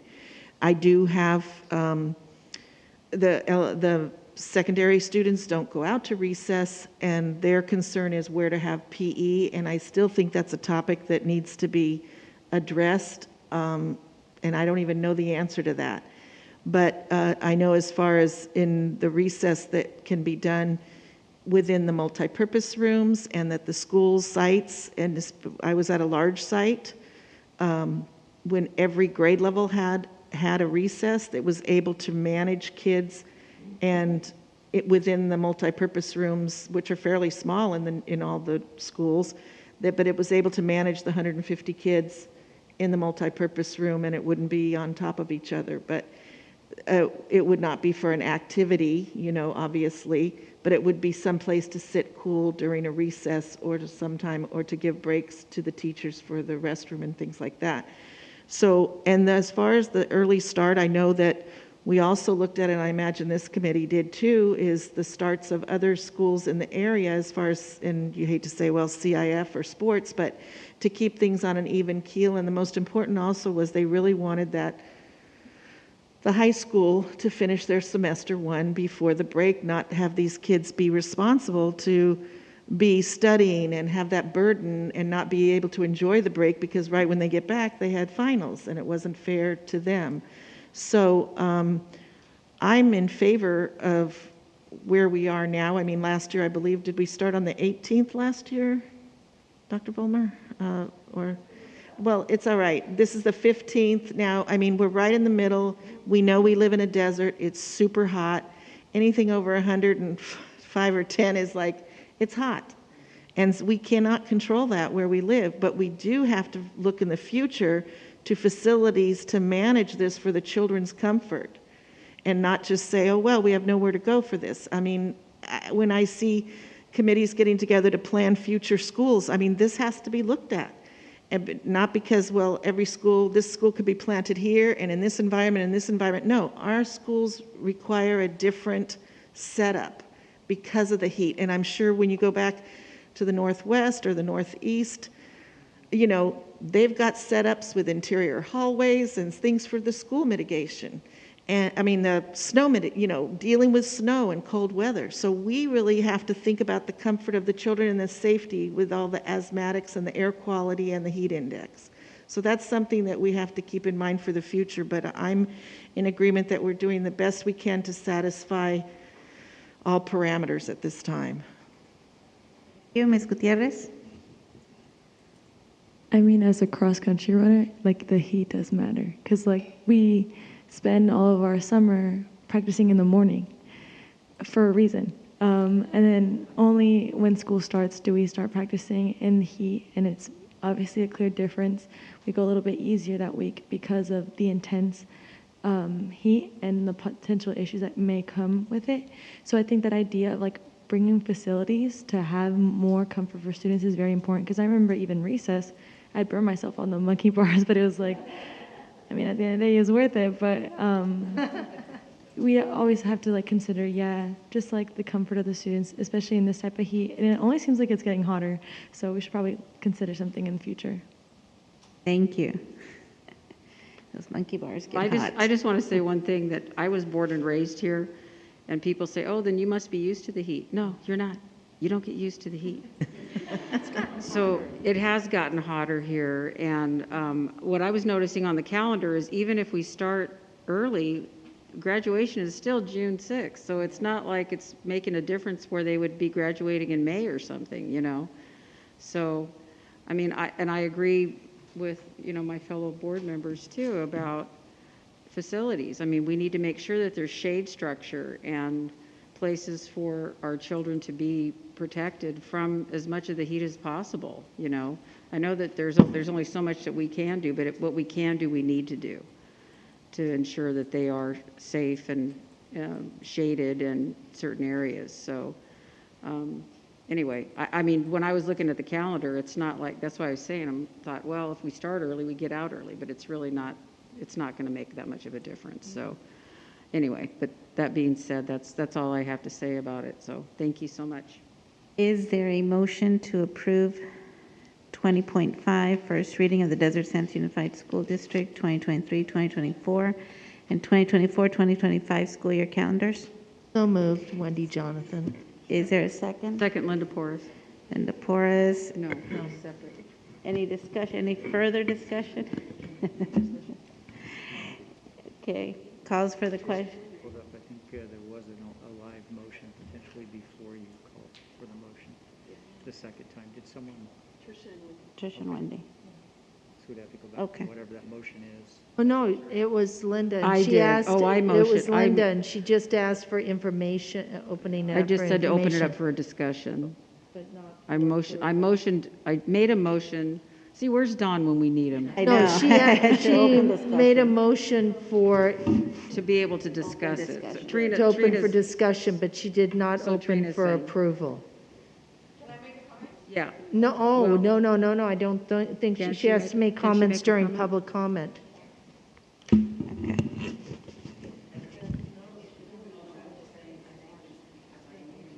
To open the discussion. You had to have a motion to open the discussion. Didn't do the discussion after the thing. Right.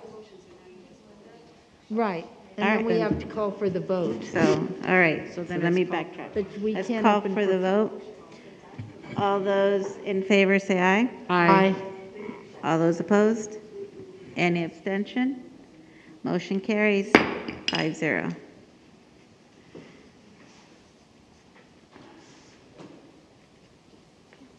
Just making your life a little more interesting.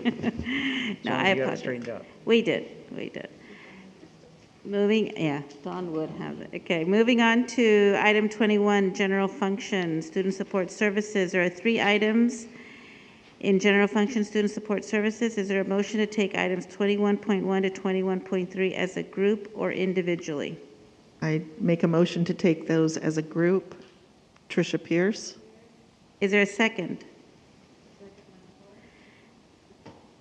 Seconded by Linda Porras. Is there any discussion? Hearing none, calls for the question. All those in favor say aye. Aye. All those opposed? Any abstentions? Motion carries 5-0. Oops.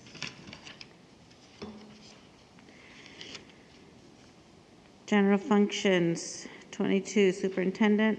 There are none, or yes? Yes, this is your action item, 22.1, regarding the vacancy.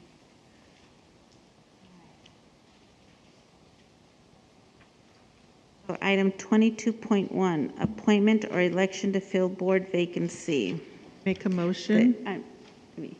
So the recommended motion is to begin the board member appointment process per statutory requirements and board bylaw, and to appoint a subcommittee to screen applications for minimum statutory qualifications. Is there a motion to approve the appointment process and to appoint a subcommittee? So moved, Linda Porras for appointment. Second, Trisha Pierce. Just Can what I- I was going to say. Is there any discussion? Hearing none, calls for the question. All those in favor say aye. Aye. All those opposed? Any abstentions?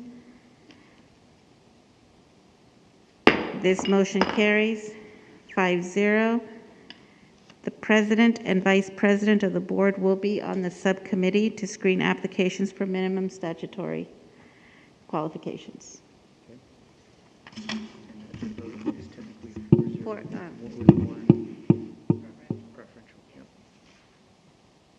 okay, item 22.2, certification of signatures. Is there a motion to approve item 22.2, certification of signatures? So moved, Wendy Jonathan. Is there a second? Second, Linda Porras. Any discussion? Hearing none, calls for the question. All those in favor say aye. Aye. All those opposed? Any abstentions? This carries 5-0. Item number 23, consent item, student matters. Mr. Bailey. Thank you. I have 5 items.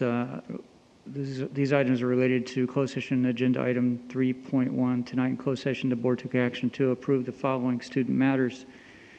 23.1, reinstate student number 20/21-01. 23.2, stipulate expulsion case number 22-25.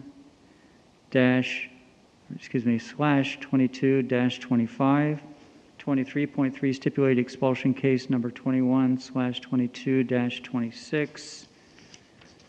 Stipulate expulsion case number 21/22-27. And lastly, Item 23.5, stipulated expulsion case number 21/22-34. These items were approved in closed session on a motion by Mrs. Jonathan, seconded by Mrs. Porras. Motion carried 4-0. Yeah. Item 24, consent items, business services. There are 15 items. Is there a motion to take consent items, business services 24.1 through 24.15 as a group or individually? Make a motion to take consent items, business services 24.1 to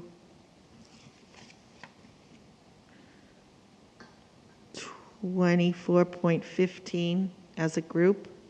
Moved by Trisha Pierce. Is there a second? Seconded by Linda Porras. Is there any discussion? Yeah, I did want to make a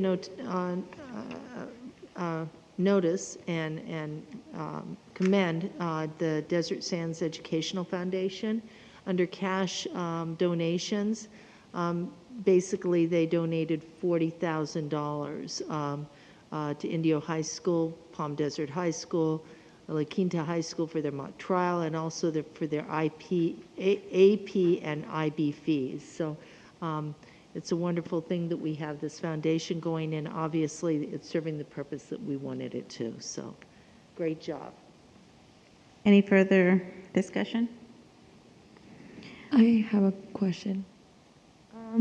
The Desert Ridge Adulting Club 101, like, is there any, like, what is that exactly? What does that entail? I know, I was like... Don't even do adult. You know what, it's, if you notice it says it's including banking, insurance, debit, under the description. There was a great program that Palm Desert High School had when my son was at high school, and he's now 37 years old, but it was something similar to this, only it wasn't a club, it was actually a course, and it's basically teaching life skills that you should know how to do when you graduate from high school or you become an adult. You should know how to reconcile a banking account and know how to look at insurance and budget and understand about debits and credits. So, Any other comments, questions? Okay. All those in favor, say aye. Aye. All those opposed? Any abstention? This motion carries 5-0. 25, consent items, educational services. There are 11 items. Is there a motion to take consent items, educational services 25.1 through 25.11 as a group or individually? Take 25.1 to 25.11 as a group. Is there a second? Second, Wendy Jonathan. Any discussion? I just want to say I think it's awesome that we can have our Amistad graduation at Fantasy Springs. That's a great location, and they always do a really good job. Even though last year Amistad did an excellent job with their graduation on their campus. It was a beautiful graduation, but it's nice and cool inside of Fantasy Springs. So anyway, that's all. I was going to comment as well that the last couple of years it's been done at Amistad, and that has, even though it was warm, it was just nice to have it on their campus. So I was looking at that and I thought, oh, but they did a wonderful job. That's something that Fantasy donates, or is there a charge that they? There's a charge. There's a fee. Go ahead, Mr. Bailey. Probably give a discount. Yeah. It indicates on $3,000, so yeah, I think it's probably a discounted rate, I would guess. I don't know that for certain. Any other comments or questions? I just want to say I know cities are taxed right now because things are costing more and it's harder to run business as usual, but I think it's wonderful that the city of Indio had community grant awards to Indio High School, and they continue to support our schools. Indio High School, City of Indio has always been very supportive for our schools, so thank you. They also donated to the Adams Reading Club, I think. So even things not in their city, I think that's very commendable. Okay, all those in favor, say aye. Aye. Aye. All those opposed? Any abstentions? This motion carries 5-0. 26, consent items, personnel services, there are none. 27, consent items, student support services. There are 2 items. Is there a motion to take consent items, student support services 27.1 and 27.2 as a group or individually? I make a motion to take 27.1 and 27.2 together. Trisha Pierce. Is there a second? Second. Second, Linda Porras. Moved by Trisha Pierce, seconded by Linda Porras. Is there any discussion? There you go. Yeah. City of Indio. Hearing none, calls for the question. All those in favor say aye. Aye. All those opposed? Any abstentions? Motion carries 5-0. Item number 28, consent items, Superintendent. There are none. Yes. And item 29, personal actions. As this item deals with personnel, our student board member will not be voting. Dr. Hyde, do you have any items here? Not for 29.1. Double checking. Is there a motion to approve item 29.1, certificated personnel? I make a motion to approve 29.1, Linda Porras. Is there a second? Second, Trisha Pierce. Any discussion? Yeah, we have quite a few retirements. We have a total of 6 people retiring. Laura Inesco, she's special education. She served 27 years in our district. Paul Gilbert at Page Middle School was with our district for 15 years.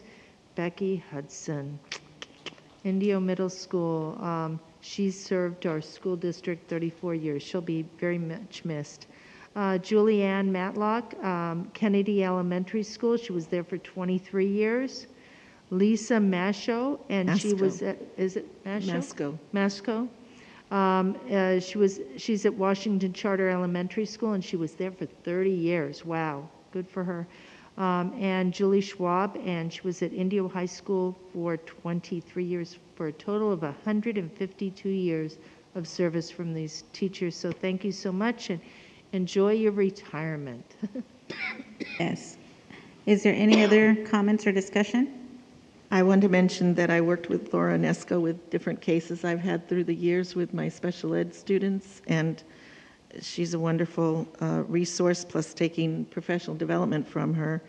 And to my coworkers, Julianne Malik, when we opened Adams Elementary School, and Lisa Masco, when I started teaching in this district after Van Buren, I went to Jackson and taught with her, co-taught with her, so I wish them the best as well.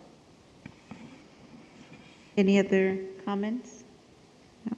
Hearing none, calls for the question. All those in favor say aye. Aye. Any opposed? Any abstention? Motion carries 4-0. Item number 30, personnel actions classified. Dr. Hyde, do you have any items? Yes, we have one blind appointment for 30.1. I'm pleased to announce, I'm pleased to recommend the appointment of Michael Nguyen to the position of Safety Industrial Hygienist.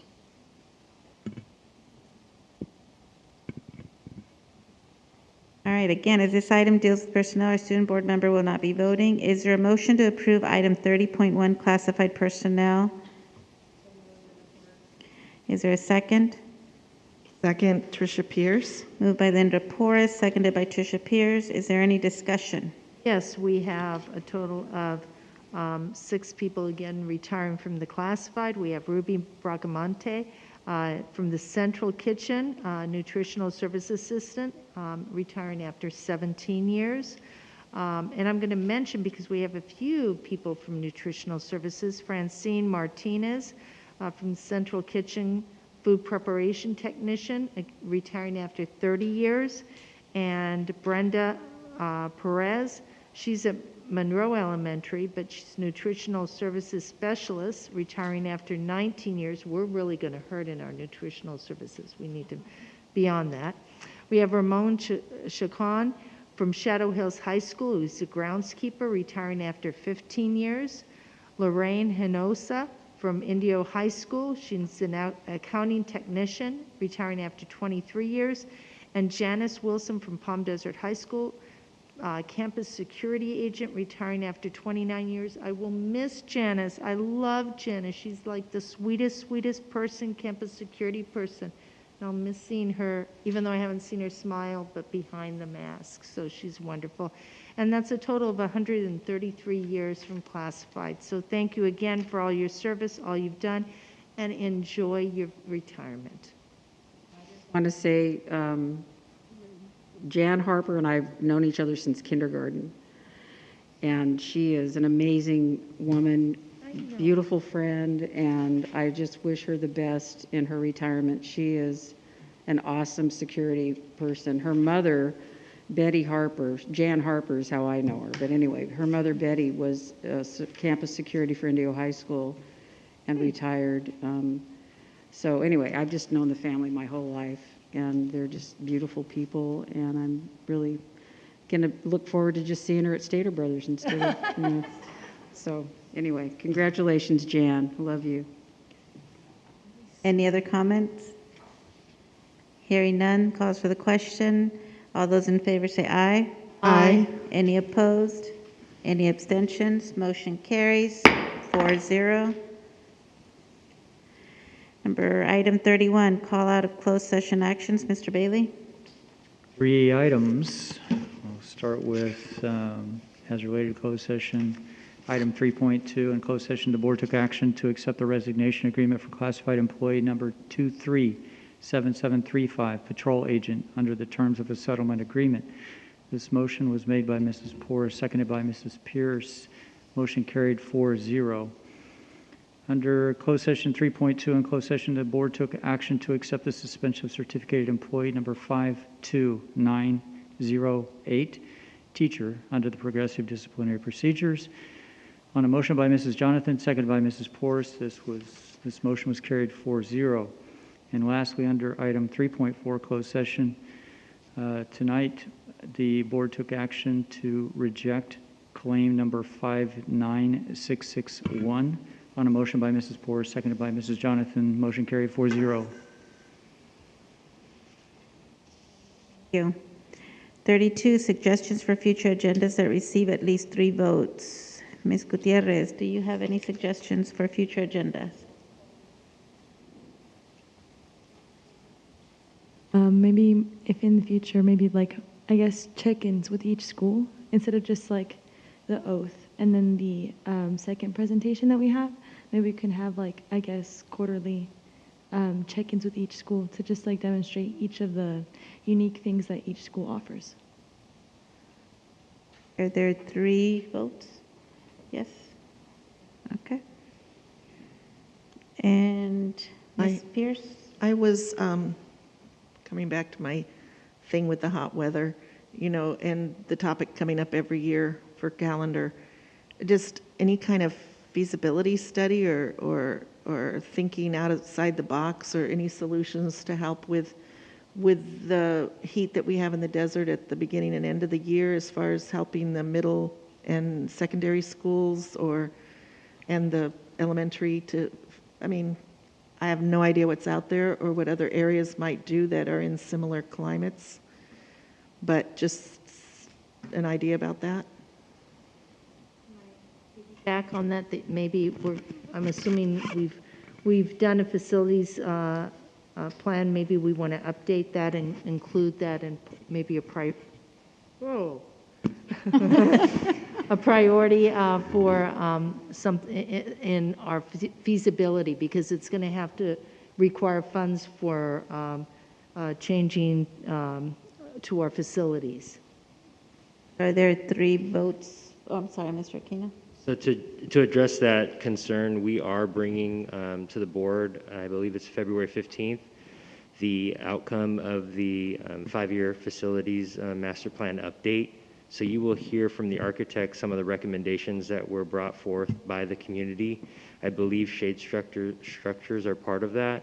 So as we go through the process of the feasibility, or the 5-year, master plan, that is something certainly the board can entertain with regard to future site development. I just, in my mind, there's a difference between the shade structures but then when the heat index gets to the point of them not being able to participate outside, the lack of PE that the upper grades are able to do without being able to go outside. I'm talking air-conditioned facilities, that might be used for, I don't know. I have no idea what's possible or what size facility would be needed for what they do, but without them losing their PE time up in the upper grades and recess time in the lower grades, because we have these structured play times and these vendors that we work with that do structured play, something, I don't know, that we could look into for the future. The shade structures, yes, definitely is one thing.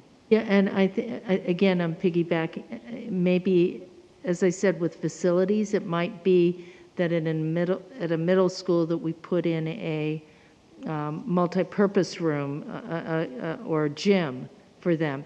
But that's something that, again, it's a facilities issue. Yes. So we would have, what we can do is wait till we get the report from Jordan and his people, Patrick Cisneros and all those, and then look at that and say, what is a priority? Heat is a priority of us, and let's make sure that we're doing those to the schools. Yes, because it's gonna have to involve something physical that we don't have right now. Exactly, and I'm just saying it as a topic, knowing that it comes under facilities, but that it be thought of for the future. It doesn't have to be like presented next time, because it has to come along with what is generally done here. But I know you did a lot of surveys and outreach to the public, to the principals, to the staff, to see what kind of things you want to see in future schools. And so I'm hoping this came up besides shade structures. Yes, and the board will be part of that process as we go. We'll be all going through that process together. Okay, thank you. Have 3 nods, okay. Ms. Porras. We have a anti-bullying model already in place, don't we, Laura? We use several throughout the district. Buddha bullying was, we had Solange, Senior A. Tony's daughter, that was here a couple of years ago, and actually Brad Fisher just texted me a picture of the two of us standing in front of the Buddha bullying after that person finished, because she did, and this was pre-COVID, they participated in many sites. So I am going to contact the gentleman again, because now that I know they're doing virtual, we would like to bring them back, because it was very impactful at the school sites. But, different sites are using different things for bullying. So, but Buddha bullying has been a favorite for many. I just think it's very important, especially right now, because there's... Absolutely, absolutely. And a lot of our, mental health and different tiers always include that piece, because there's a lot of mental health issues that obviously come out of bullying. Mm-hmm.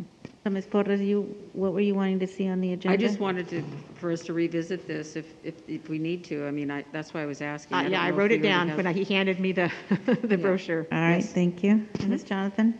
Yeah, I don't believe that that's happening within our district. I know we had someone come up and talk about ethnic studies program. I do not believe that that's happening, but I do know that there was an article that came out about something that was being taught in our schools, and I'd like to see what specifically, what's our curriculum that we're teaching in our ethnic studies class.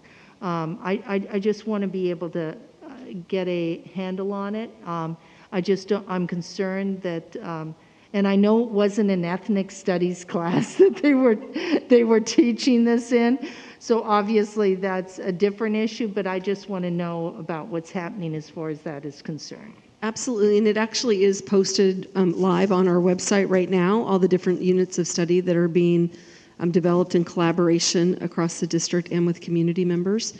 So I'll, in a Friday letter, put that link so that you can go back in and know how to find that and revisit it if you'd like. And does it include that video that I saw, that the woman was talking about in the article that was addressing, again, she wasn't ethnic studies, but... Oh, I know which video you're talking about, yes. No, not to my knowledge, it does not. And I have none. Okay, we do not need to... No, item number 33, announcements. The next regularly scheduled meeting of the Board of Education will be on Tuesday, February 1st, 2022 at 7 p.m. at the District Education Center Boardroom at 47950 Dune Palms Road, La Quinta, California. We do not need to reconvene to close session. Item 35, adjournment. This meeting is adjourned at 9:21 p.m. Thank you to our deputies, to our security, to our tech team, everyone. Thank you. Thank you.